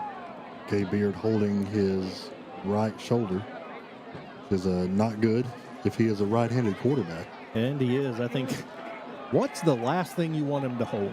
I mean, probably a knee, but right shoulder is not far behind that. And the Eagles now back. I mean, they probably could have called that a safety. Maybe he jumped to let it go from the one. Loss of down, 3rd and 30. And literally 3rd and 30 from the goal line. Story hands off to DeShields. Really just had to get out of the end zone here, and he did that. Now they're going to punt it away again with Cam Adams punting from his own end zone. Really tricky spot here. Can't step on that back line. Got to watch your heels, and they don't have far to go to block it. Last time he punted down in this area, just a really high but short kick. Need to get this one to at least the 30 or 40-yard line if possible. That's asking a lot. That's about a 50-yard punt from where they are. Harris back deep on this side. There's the snap, and he kicks it. And John, I don't know if they got a piece of it or what. Now, whoa! So I don't know if they got a piece of it or not. If they didn't, then that's Southern ball. Henry Clay looked like they touched the ball, fumbled it, and picked up by Madison Southern. But if they blocked it, then it's not an official. It doesn't count as a punt and a turnover. Let's watch this replay. I think they got a piece of it on the. But I thought this player picked up the ball here, or touched the ball here. They did, you're right. So maybe it doesn't matter if it was. It doesn't matter if it was picked up. That's Southern football, John. What a weird play. So, in a weird twist of fate, Southern gets the ball 1st and 10. The officials trying to make sure they're on the same page. I mean, the chain crew is not anywhere close to where they need to be. Henry Clay doesn't seem to be trying to get their offense out there. Gabe Beard is back in the game for the Eagles. That's great news. The officials are having a huddle to talk things over, but can we see that replay once again? Like, it looked like maybe it hit the rusher in the face. Maybe his hand. Maybe some contact there. So it's blocked. Then you have a player. He touches it right there. And drops it. And then Southern comes jumps down on it. Southern football, 1st and 10 from the 3-yard line. The officials still aren't sure what's happening. We have a great production crew here at WBON. Jamie, can you take the laptop, go down there and just show them what we're seeing here? You know, I'm still, if it's blocked, I think that changes the rule of if you touch it, if it's blocked, then you kind of dive on it, and it's I don't know, man. This is tough. This does not happen very often. If a Southern player touched the ball after the block, it's down, and it's Henry Clay ball. Yes. But it was touched by a defender in the backfield before the punt. Henry Clay player grabs it on the 3-yard line, loses it. Southern jumps on it. Are the officials just kind of hoping there's a rain delay and they get out of making this call, or what? No rain on the forecast until Wednesday. The coaches for Henry Clay don't seem to be putting up a fight here. Coach Kirk's about halfway out there, standing on the 10-yard line. Well, at some point, you just got to figure this out and make a decision.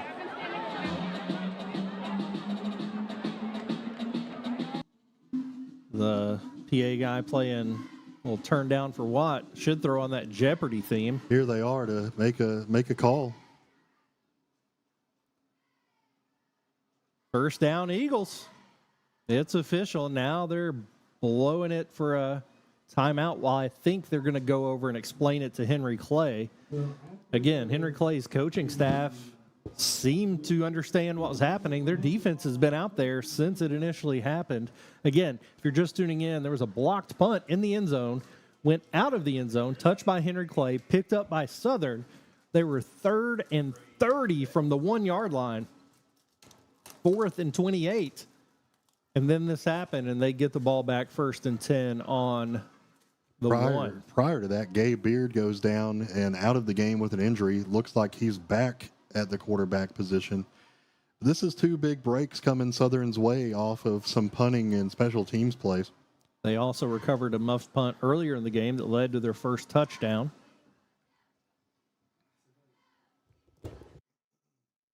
Would love a good Jeopardy theme here. I don't think we're going to get it. Lengthy conversation again by the officials on the far end of the field, getting everyone on the same page. If only they could listen to the broadcast, you know. We're doing God's work up here. I think we got it figured out. And 1st and 10, Eagles finally. Again, Beard back in the game. Went out holding his shoulder. So expect some handoffs here. Well, him getting back in the game is step one. We'll see if he's actually able to throw. Under center, takes the snap, hands off to DeShields, who breaks through the line. He's got a seam. First down and more with a 34-yard rush right up the middle for Samaj DeShields. Samaj on a huge run gets them out of that territory of their end zone there. Really good job by the offensive line. Really opened up a big hole for him to run through. And he made the right cut, the right decision, and now they got a little bit of breathing room, John. A little bit of momentum for this Eagles offense. The Shields boys know how to run, would not want to play a game of tag against them. Fast, twitchy, get out of the pocket quick. Another handoff, hit in the backfield, gets away from it, and he's going to get another positive gain. This time he's going to get about 8-9 yards. Some extracurricular activities going on after the play. You know, I wouldn't like the Shields running all over me either, but you gotta get back to the defensive huddle and figure out a way to stop it. Beard out there after he handed it off, running out there and blocking for his guy. Love the effort. Man. Tough kid. Went out last week for a play or two as well with some major cramping issues. Second and short for the Eagles. Maynard motion across, pitch to Gabe Thompson, who cuts back. He's hit at the line of scrimmage, maybe gets a gain of 1. Gabe Thompson, another junior running back. It's going to bring up 3rd and 2 for Southern.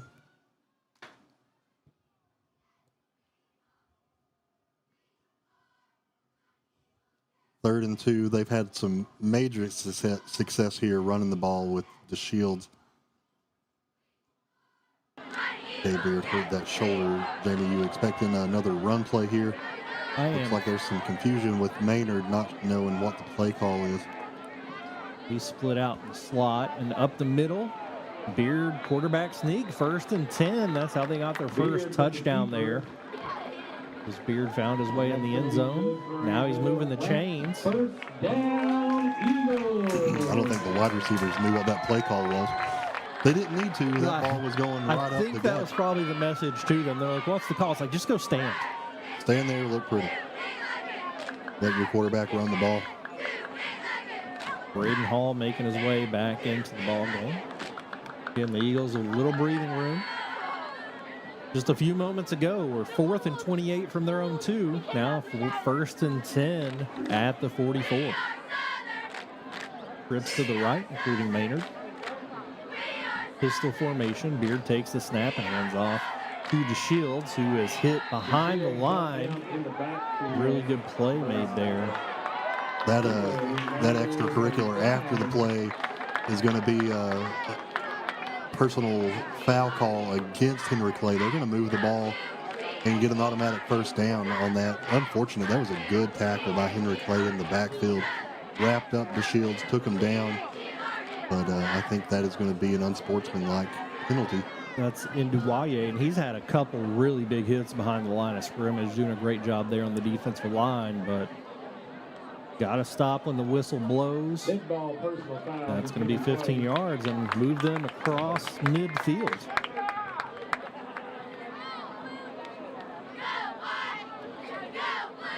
So far, a lot of breaks going Madison Southern's way here in the 3rd quarter.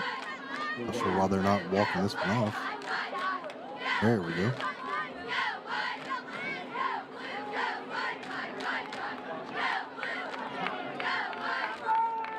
Seven minutes, 24 seconds to go here in the 3rd quarter. It's been an exciting one. Long way to go here. We still have a whole 4th quarter. The first 2 quarters really moved quickly, John. There were no timeouts. There were only 2 touchdowns scored before the last minute there of the first half, and it felt like this game was going to go by in a breeze, and it's slowing things down here a little bit in the 3rd. That penalty takes them just shy of the red zone. The ball will be placed on about the 28-yard line for the Blue Devils. I should say a lot of this half has been spent with the officials talking to each other. I was wondering if the officials are getting paid overtime today because they're taking their time on some of these calls. First and 10 Eagles. But they're getting things right. At and the that's the most 27, important. they are. Which is why we need robots. That is a job I would not want to have. Shotgun formation. Here takes the snap. Throws it over the middle. Caden Winkler. Oh, what a pass. Almost caught in the middle of the field. Winkler nearly comes up with it. It's a positive sign, though, for Gabe Beard holding that right shoulder coming out, but makes it. I mean, you're a quarterback. I think that's a catchable ball. Just Winkler not able to reel it in. Yeah, and like you said, more than anything, Beard looked completely comfortable throwing it. So that's a moment of relief for the Eagles, even if it was not a complete pass. Eagles had a lot of success with the screen pass. Wouldn't be upset at all to see Braden Hall out there on the perimeter get a screen, make some plays with his feet. He's been able to do so. David Rader in at tight end now. Trips to the far side. David McCoy on an island over here. It looks like Beard's looking that direction. He rolls out to the right, got a man up the sideline, hits McCoy up the middle. Going to move the sticks. He had Braden Hall wide open over in the flat and missed it. It's coming back, though, Joe. A hold in the backfield, going to bring it back. It's not a Southern drive without a little penalty they got to get out of, so that ball's going to come back a little bit for a hold. Really good job of Beard moving, buying himself some time, of several receivers finding gaps in the zone defense. Let's talk about the offense giving them enough time to do so. Well, they were holding, Joe. Well, they were literally cheating. That's an excellent point. Second and 20. But you know what? They gave him 5 seconds. They did. He's back under center this You're time. focusing on all that. Hand off to the Shields up the middle. Hit right at the line, Hey, his helmet came off. Get number 45 out of there. They're going to. That was another really good play. That defensive line of Henry Clay is playing really well. That was Carlin Beiser there. He's going to have to come out after losing his hat. They got a couple of different packages on their defensive front. They've got some speed guys that can come in and try to get in the backfield. They also have the big bruisers who can just clog up the middle of the line.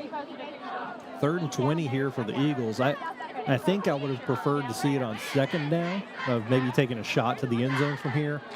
On 3rd down, I think they're going to play it as a 4-down territory, try to get some positive yards and put themselves in a position to move the chains. Doubles each way. The Shields in a shotgun with Beard. Beard drops straight back this time. Steps up into the pocket. But it collapses. Looks like the ball's out as well. Recovered by Beard. Or maybe by an offensive lineman, actually. Looks like they're going to punt it and try to pin the Blue Devils down in their own territory. Punting, the first punt for Cam Adams was a good kick. Muff punt, they recovered. Since then, they've had a blocked punt and a shanked punt. It'll be a good opportunity for the special teams of Madison Southern to pin the Blue Devils back. This will be the first time, and the snap is low. Adams comes away with it. He ends up getting the kick off.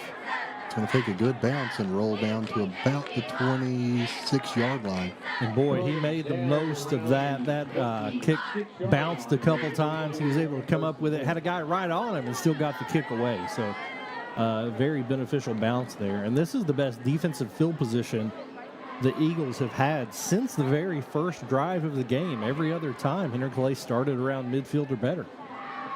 Absolutely. Madison Southern's defense already on the field. Henry Clay yet to come out for this series. 5:16 to go in the third. This has been a long third quarter. Lots of different things happening. But Southern catching some major breaks to avoid disaster here. Staying in the lead, 12-6 are your Madison Southern Eagles. Any score updates from Madison Central? We can work on that. I'm interested to see how that game's going on in the third quarter. Here's a snap, handoff Morgan off left tackle. Big tight end in the backfield, gets about 3 there on 1st down. Seen a variety of running backs in the backfield for Henry Clay. Varying levels of success for each. Morgan was the primary back in the first drive when they went down to score a touchdown. 2nd and 7.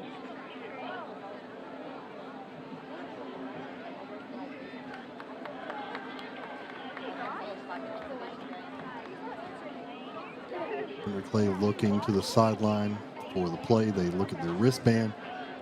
20 seconds to go on the play clock. 4:37 in the third. 2nd and 7. Huston under center. Morgan back deep. Drop back pass. He throws it deep down the sideline. Great coverage there by Braden Hall. Made several pass breakups today. This is the guy we knew him to be, right? Braden Hall just a great defensive back here. This ball's thrown well, just great coverage. He didn't turn his head around. If there had been contact, they may have thrown a flag, but man, he was in perfect position. Defensive backs, Jamie, it's one of the hardest positions to play on the football field, in my opinion. I think nothing really out of the normal for the fans until they make a busted play, right? And then everybody knows you didn't do your job. But great job so far in this game by Braden Hall out there on the perimeter. Senior having a great game today. 2 years ago, was among the leaders in the state in interceptions. As a sophomore. Fumbled snap. Big break for the Eagles there. That's going to bring up 4th and 8 from the 29-yard line. 4th and 7 from the 29-yard line. Here comes the punt team of Henry Clay. Braden Hall back to receive it. But a 3 and out for Henry Clay. I think the first one of the night, if I'm not mistaken. This is their first punt of the ball game. Had a couple turnovers on downs, muff punt. See if Chastain can get in the backfield again. Chastain had a blocked punt last week. Gabe Thompson nearly had one. Might be a false start on the defense. Or a false start on the offense, I'm sorry. Nope. Call it on Southern. Still going to be 4th and 2. We'll see if they think it over. But that part of the field, with as much trouble as Southern's offense has had so far, I think I kick it away. Yeah, it looks like that's the plan.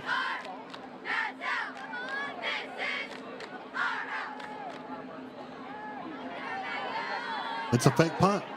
Up the middle, hitting the backfield. He's not going to. Oh, he might have got it. The pile. First down, Blue Devils.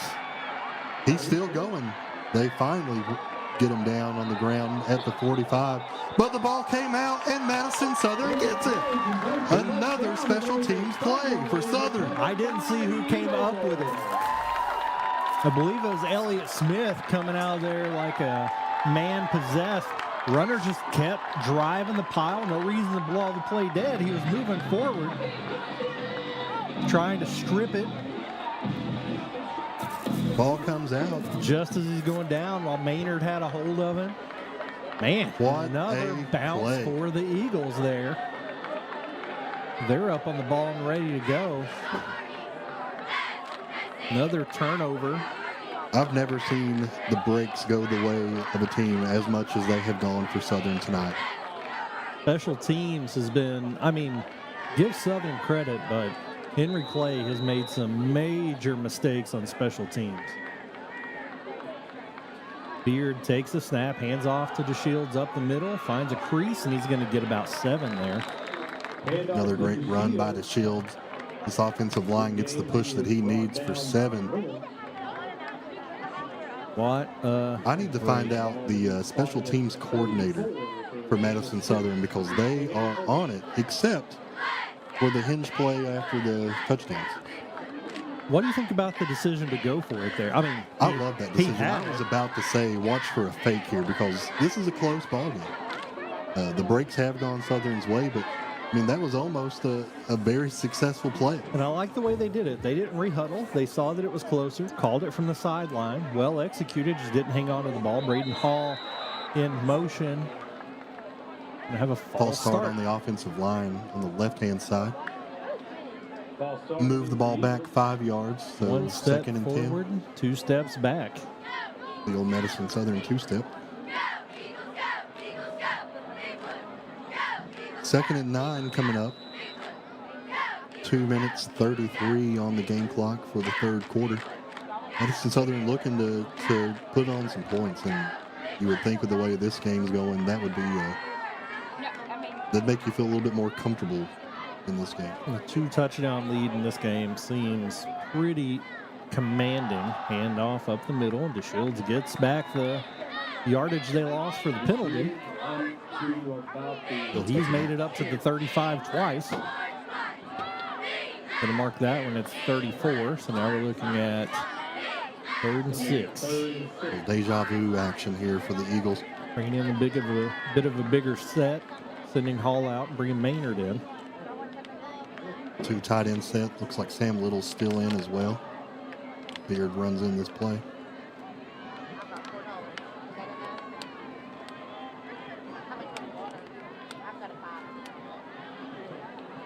Not a 2 tight end set. Sam Little in the slot. Maynard in the backfield. Little in motion. And off to Shields behind both of them, and he breaks through the line, gets very near a first down. Going to depend on the spot. They're going to spot him a little bit short. Going to be 4th and 1 in Henry Clay territory. Seems like a no-brainer to go for it. I love that. The set that they're in with Maynard and Little there, providing some blocking for the Shields. I just run the same play, Jimmy. Essentially, they use them both as fullbacks. The Eagles have also had quite a bit of success with a quarterback sneak. Certainly something they could go back to here. They are probably less than a yard away from a first down here. I think either one of those plays, but they're rushing to the line. I think they're going to sneak it. They do, for sure. And I think he got the push that he needed initially. Henry Clay doesn't think so. It all depends on the spot. If they give him forward progress, it's close. It was very close. David McCoy jumping up and trying to influence the decision over there. Looks like their foot's on the line. But no, Henry Clay is going to take the ball. Turnover on downs. Fully based on the spot there. Had to get to the 30. Got to the 31 and 5/6. 38 seconds to go in the third. And a big turnover on downs. Henry Clay all over that. They saw Gay Beard under center, and they had everybody and their uncles in the box to snuff that one out. I think they knew exactly what was happening there.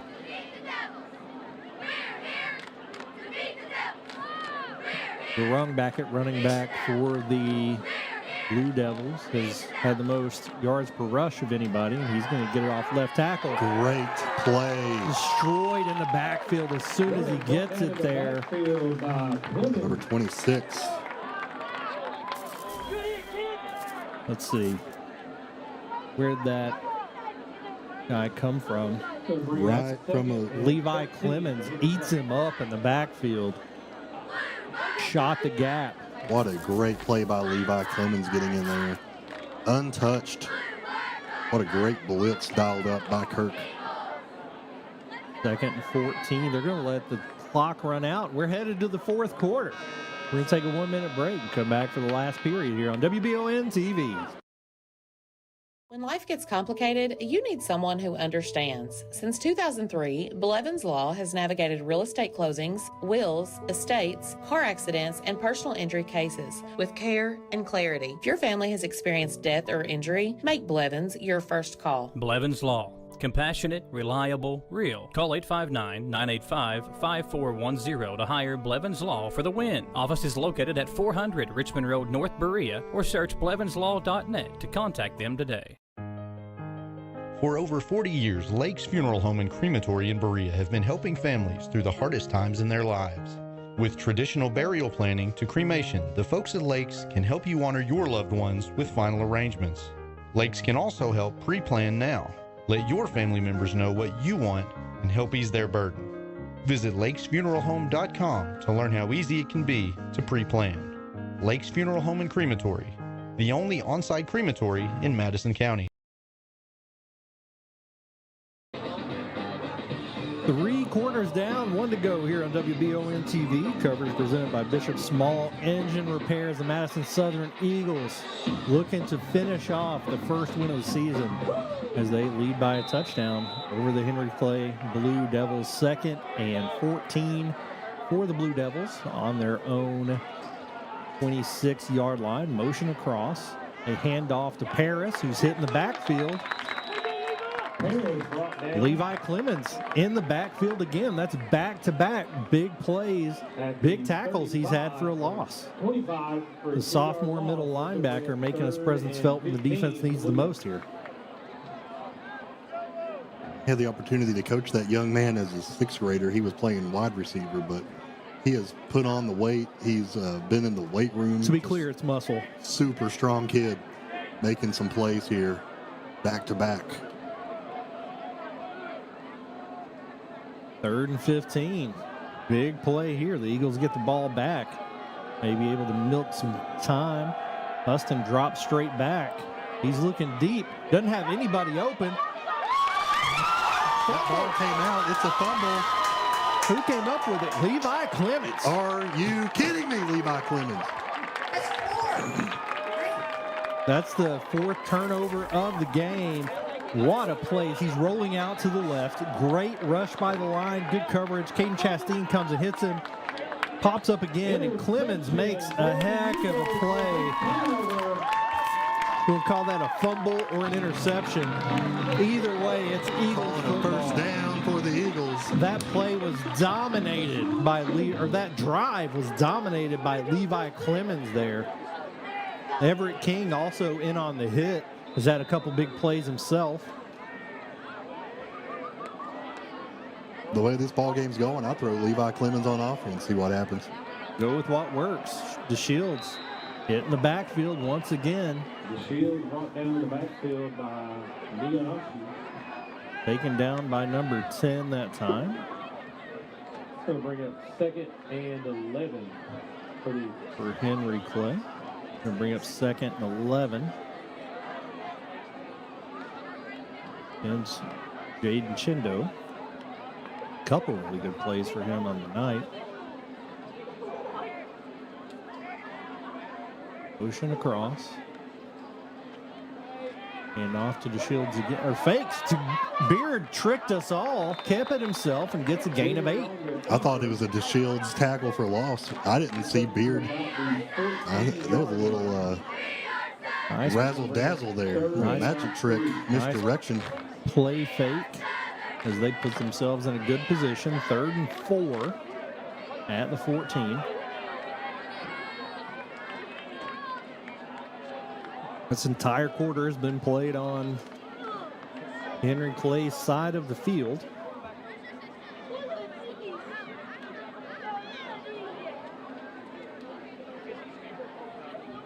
Third and 4. They've kept the ball on the ground.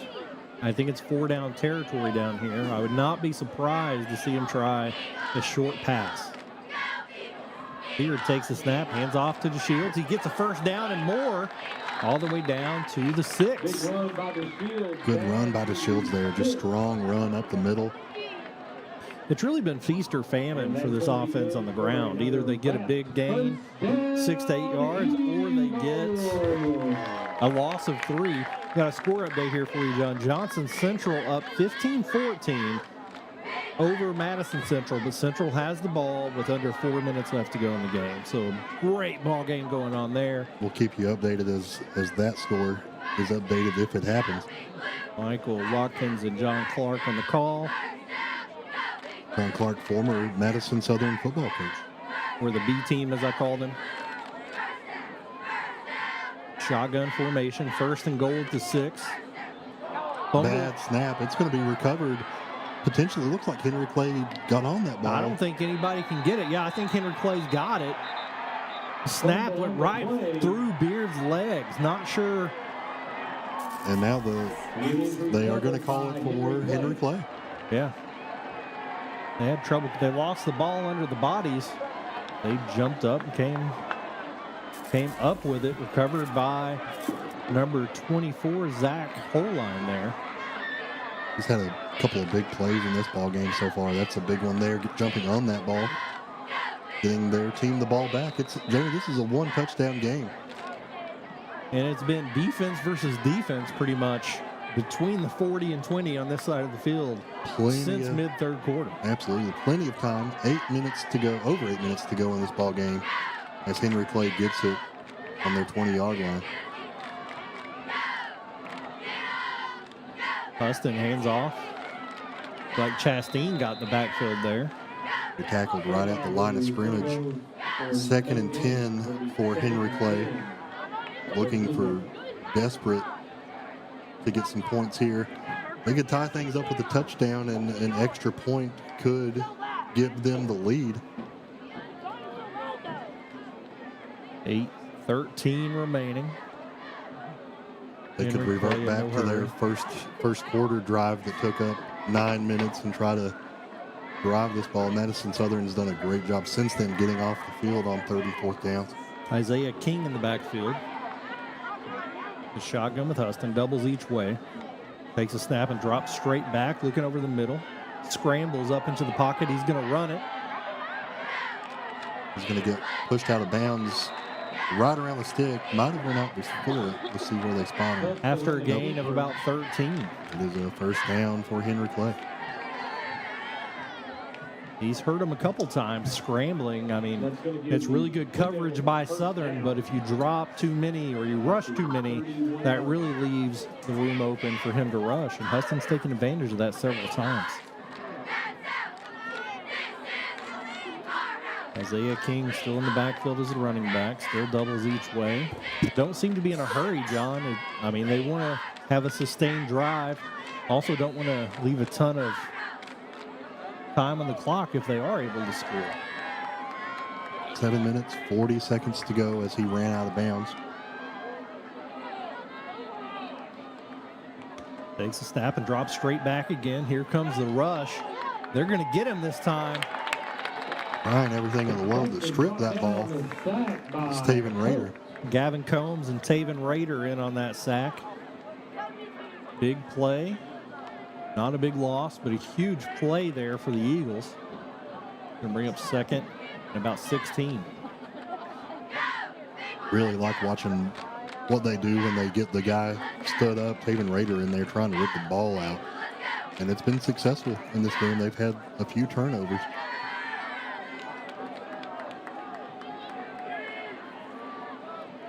Nobody scored since early second quarter. Huston drops back again. Nearly get to him. Good job scrambling. Levi Clemens brings him down from behind. Clemens has to jump and make that tackle as he wraps up the ankles of Houston. What a chase down tackle there. Going to bring up 3rd and long. Timeout. I think Henry Clay's going to talk it over, and we're going to take a break as well. We'll be back in 60 seconds right here on WBON TV. We would like to invite you to join our family at Bishop's Small Engine Repair. Outdoor Power has become a family tradition, with 3 generations here bringing you years of experience. We will help you find the best selection of outdoor power equipment from Co-Cadet, Grasshopper, DeWalt, Makita, Echo, Shindawa, and now still in our Georgetown store. Or bring your equipment into our service department. We will keep it running for years to come. And as with all families, we have to keep Mama happy. So come on in and see us at Bishop's Small Engine Repair in Richmond and in Georgetown. When you grow up in Richmond, there are 2 traditions you know by heart. Jack Burford Chevrolet and EKU football. Jack Burford Chevrolet isn't just a place to buy a car. It's where generations of Central Kentucky families have started their journey. More than just a school, EKU is the heartbeat of this town, a cornerstone where tradition, pride, and a winning spirit come together. Jack Burford Chevrolet and EKU football. 2 Richmond icons, 1 winning tradition.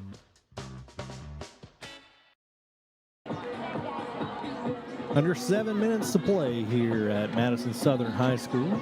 Jamie Boggs with John Bailey and WBON TV. Coverage presented by Bishop Small Engine Repair of Richmond. The Eagles lead 12-6. Big play coming up here. 3rd and 14 for the Henry Clay Blue Devils. John, I made this comment earlier about Southern's rushing game, but it's been the case for really both offenses. It's feast or famine. You're either making big plays forward or you're going backwards.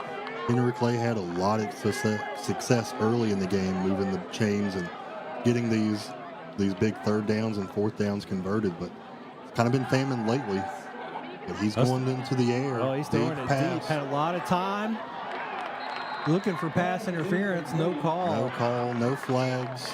David McCoy and Braden Hall in coverage.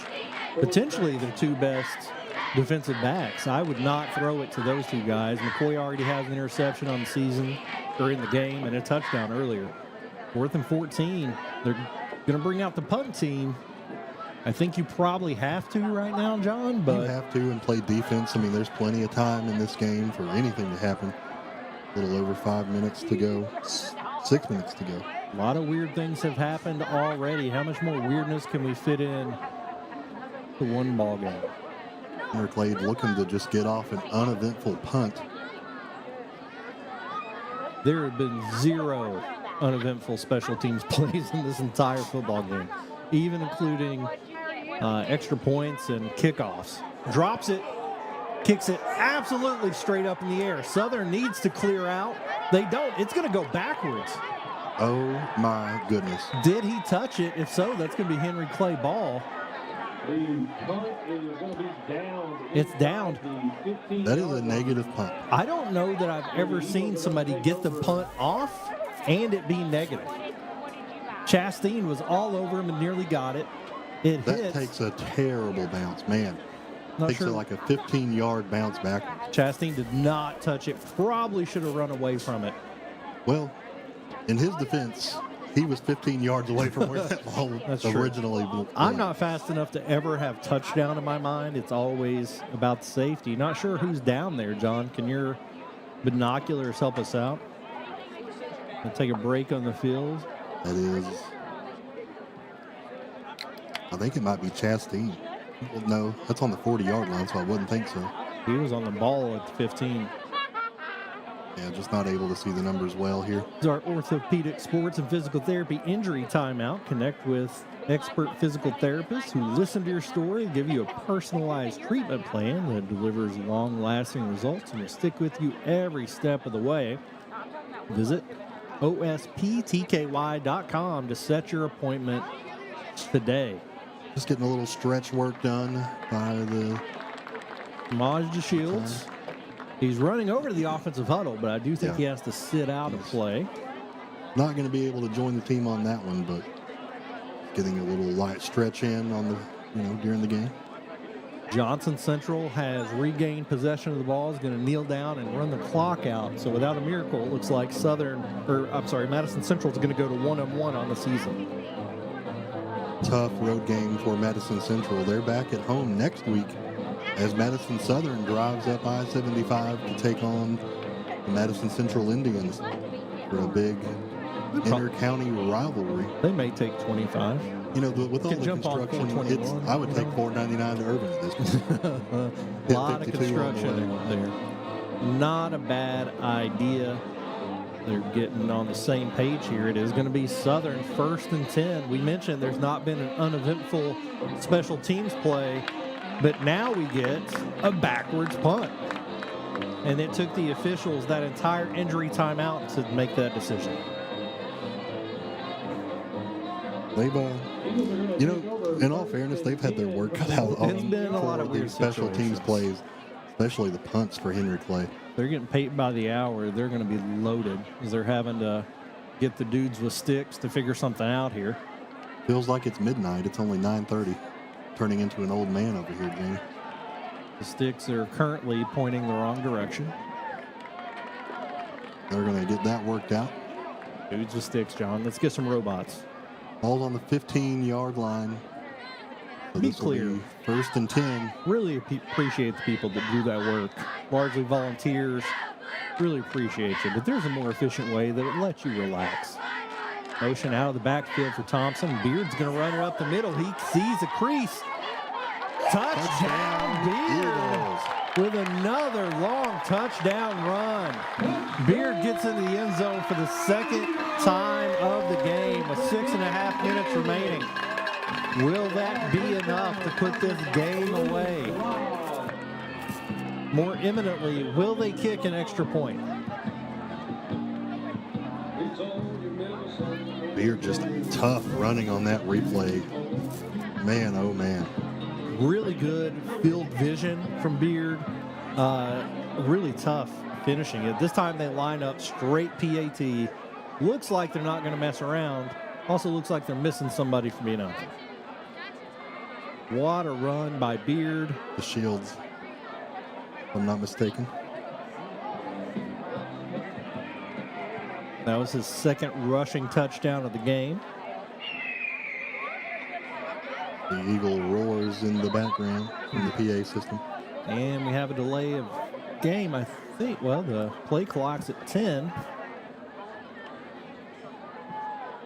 Okay. We're going to go delay of game. The players are pointing at the play clock. A little bit longer of an extra point here. Corbin Kimball definitely has the leg for it. Judah Story in to hold. This would give them a 13-point lead.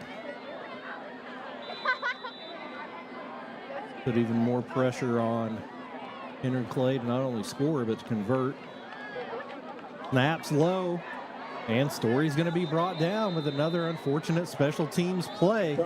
And we're going to take a break while we switch sides of the field. 18-6, back in a minute on WBON TV. Since opening in 1972, Citizens Guarantee Bank has been there to help our customers enhance their lives and achieve their dreams. With 7 locations across Central and Eastern Kentucky today, we are celebrating 50 years of being there for the communities we call home. Citizens Guarantee Bank is now CG Bank. New name, same commitment to being there for our neighbors. CG Bank, we've been there for that. Member FDIC, Equal Housing Lender. Who makes the best meal in Richmond? Nuevo Vallarta. Friendly service, a place that's good for kids and good for groups. Head to Nuevo Vallarta on Big Hill Avenue in Richmond. Nuevo Vallarta is known for warm hospitality, great prices, great food, and the best fajitas in town. Start with an appetizer, order a la carte, or choose from their huge menu of Mexican favorites for grown-ups and kids. Nuevo Vallarta on Big Hill Avenue in Richmond. 18-6, the Eagles lead here on WBON. Ahead of the Henry Clay Blue Devils. Score the first touchdown of the second half there on a Gabe Beard rush. And it'll be kickoff here to Henry Clay. Pooch it into the corner. It is going to be picked up and returned. He gets up the sideline, knocked out of bounds around the 37, and that's where the Blue Devils will take over. Little extracurricular there on the sideline, but everybody's all set now. You know, John, I don't know what to make of this football game. The tide has been turned. 2 Madison Southern touchdowns of their 3 have simply been on some of the weirdest punt plays I've ever seen. Yeah, I need to take notes of all the special teams situations that we've had because it's contributed a lot to the flow of this ballgame. As a good steward of natural resources, I would say that would take way too much paper because it has been an odd one. But we have 6.5 minutes to go. The Blue Devils have shown the ability to make big plays. Do they have enough left? Huston throws out into the flat, and they're going to get a big play on first down and convert and move the sticks. Pass out into the flat to Paris. You really made something out of nothing there, Jamie. There were 4 Southern Eagles right there ready to make a play, but just not able to do so. That's a good catch and run for Henry Clay. I thought it was a first down, but they're going to say 2nd and inches. I don't think they are. This ball. They're not. Okay. They're just, you know, we're trying to figure it out. All right. So 1st and 10, they move the sticks. They'll work on getting the. There we go. 1st and 10. All is right in the world. Good Hard job, Jamie. It's a thankless job over there. Dustin drops straight back, looking downfield, and he's going to chuck it deep. Almost intercepted, hits the defensive back right in the hands. Again, throws it over there where McCoy and Braden Hall are. Good coverage and defense by both. He's got an arm, Jamie. He needs to, I wish that for their sake they could find a man open that's not being defended by a boy with the last name Hall. Well, you know, the other side's got Judah Story. That was Corbin Campbell there, but now Samaj DeShields in. The secondary has a lot of speed and talent for the Eagles. So Southern playing a light box to have more defenders in the backfield expecting that pass. Rolls out to the left this time. Throws out in the flat. It's caught. Caden Kirk, great wrap up and open field tackle there. They're going to give him the gain of about 4. Kirk did a really good job holding on to him. He could have gotten away. That was Kristen Halfley on the reception there. Brings up a Henry Clay Blue Devil 3rd and 6. And over a minute's gone off the clock since they got the ball. If they're going to score twice, they're going to have to move a little bit faster. Rustin drops straight back this time. Got a lot of time. Over the middle. Nearly picked off by Elliott Smith. In and out of his hands. Great coverage by Smith there. Just unable to hang on to the ball, and it's going to bring up 4th down. 4th and 6 from their own 49-yard line. Elliott Smith, one of those young men I had the opportunity to coach when he was a 6th grader, out here getting meaningful minutes in the backfield. Great pass block. Love to see it. Trips to the right this time. Garung back in the backfield. Let's see Huston maybe roll out to the right here, and he does. Looking downfield, he's got Morgan. Just through the hands of Morgan. Had him there. They did very much a flood of that right side. Somebody deep, somebody on a 15 and out. And they had Morgan in the flat, just unable to make that completion. That would have been a huge play for the Blue Devils, but instead the Eagles are going to run back out on the field, and you have to assume they're going to keep it on the ground here.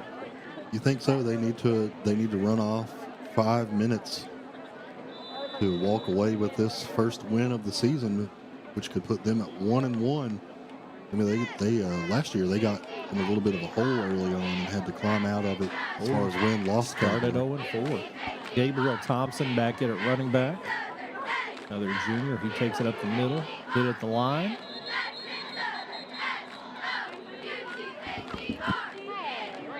Going to bring up 2nd and 10, but the clock is going to continue to tick.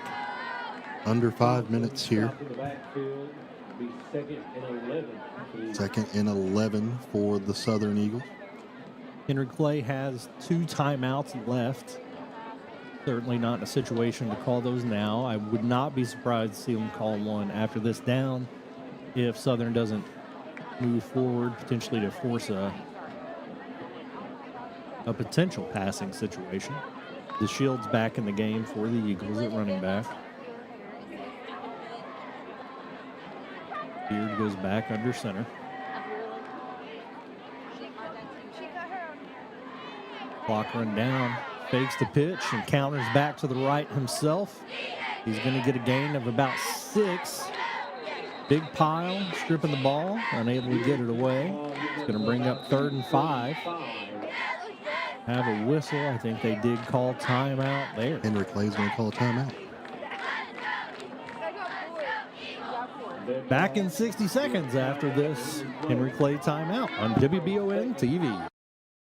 You've heard the name Chenault Vineyards, but what do you know about it? Chenault Vineyards is a place for the community to enjoy. Central Kentucky's premier event and wedding destination with 5 event venues, full-service catering, over 13 varieties of wine, live music entertainment, seasonal food options, weekly themed Wednesday night out and girls night out, trivia, murder mystery date nights, and free yoga on the point with beautiful views. Everyone can find something to do at Chenault Vineyards. Want to know more? Follow them on Facebook and Instagram or plan your night out at ChenaultVineyards.com. We all have dreams.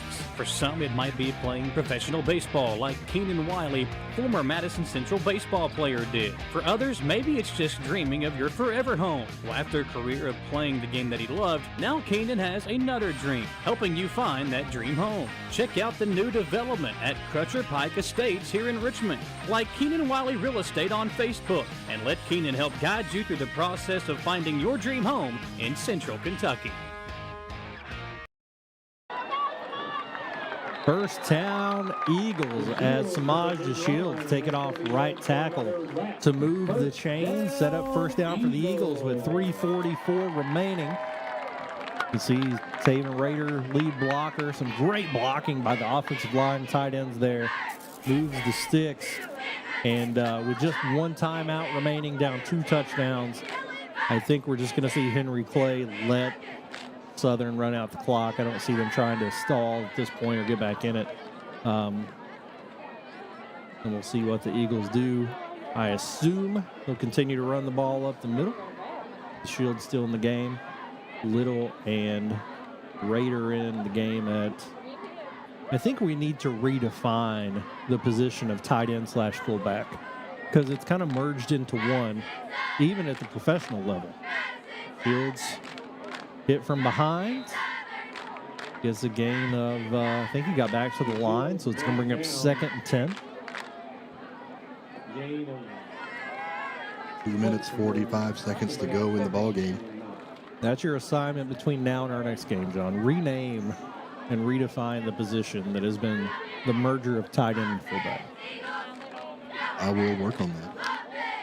Going to watch a lot of college football tomorrow. So I'll give that some thought as I sit there on my couch. That'll be a good time to process it. Don't tell anybody, though. I want us to break it. We're going to start something. I'll have to look at the schedule, wondering if EKU plays tomorrow, and WBON will be on that call. They play Louisville. at Louisville. Love to see the EKU upset tomorrow against the Cards. The Shield's continuing to run the ball well here. Gets another first down for the Eagles under 2 minutes left. Unless a miracle happens, John, we're going to see Coach Tim Kirk get his very first win of the season, win of his head coaching career in high school football. Louisville Cardinals could be a team to beat in the ACC, but man, it would be awesome to sit here next weekend and talk about an EKU upset. I think there's, I don't know how many people live in Kentucky, but most of them are cheering for that, I would think. All the right ones are. A minute and a half left. Some of the crowd starting to head home. I think there was some movement up front. Offsides on Henry Clay. Could have been a free play for the offense if they... I think they're very much in kill clock mode, so they'll take that 5 yards and a new play clock to run some more time off.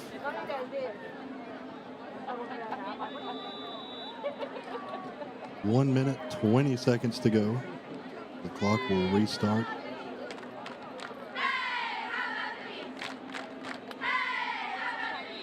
And he's going to kneel on it. Probably going to have to do that one more time, and then that's going to be, we're going to find a fat lady to do some singing for us as the Eagles are going to pick up their first win. This is the Blevins Law Office final verdict. The final verdict here in Berea tonight is the Madison's.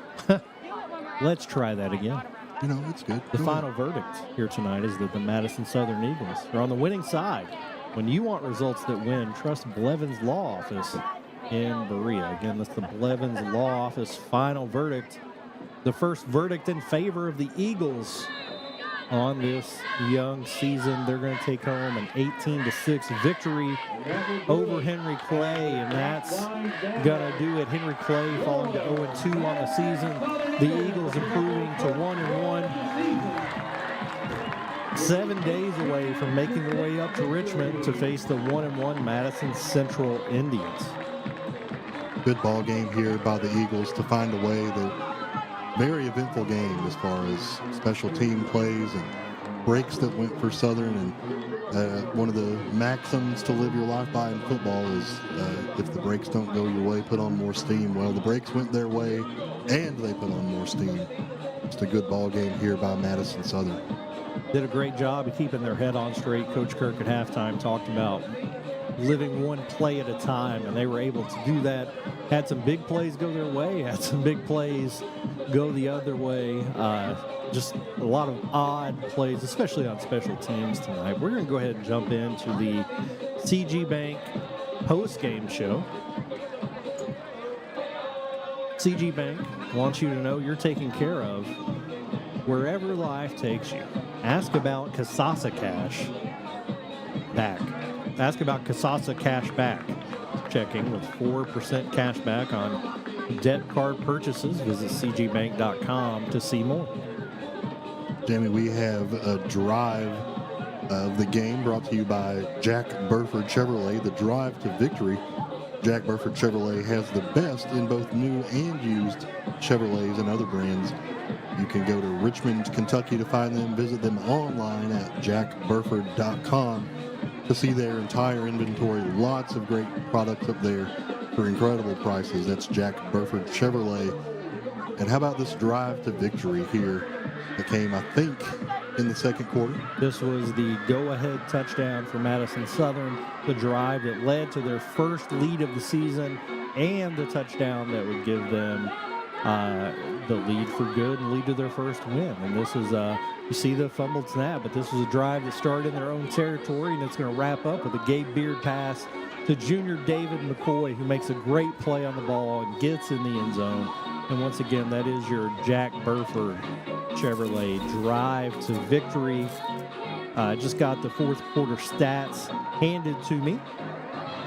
The Eagles kept the ball on the ground most of the evening, led in rushing by Samaj DeShields, who finished with 102 yards. Gabe Beard with 36, but Gabe Beard also had 2 rushing touchdowns. One quarterback sneak early on from the one. Also had a 15-yard rush into the end zone as the last touchdown that came in the fourth quarter. He had 57 yards passing, 1 touchdown, and receiving. That David McCoy 49-yard reception really stood out as the best of the game. For Henry Clay, they really spread the ball around. Rushing, their leader was the quarterback, Aiden Huston, with 33 yards. Safalgarung had 27. Huston had 90 yards through the air, including more touchdown to Paris. And, John, really this game, there were some big offensive plays. Both teams had them.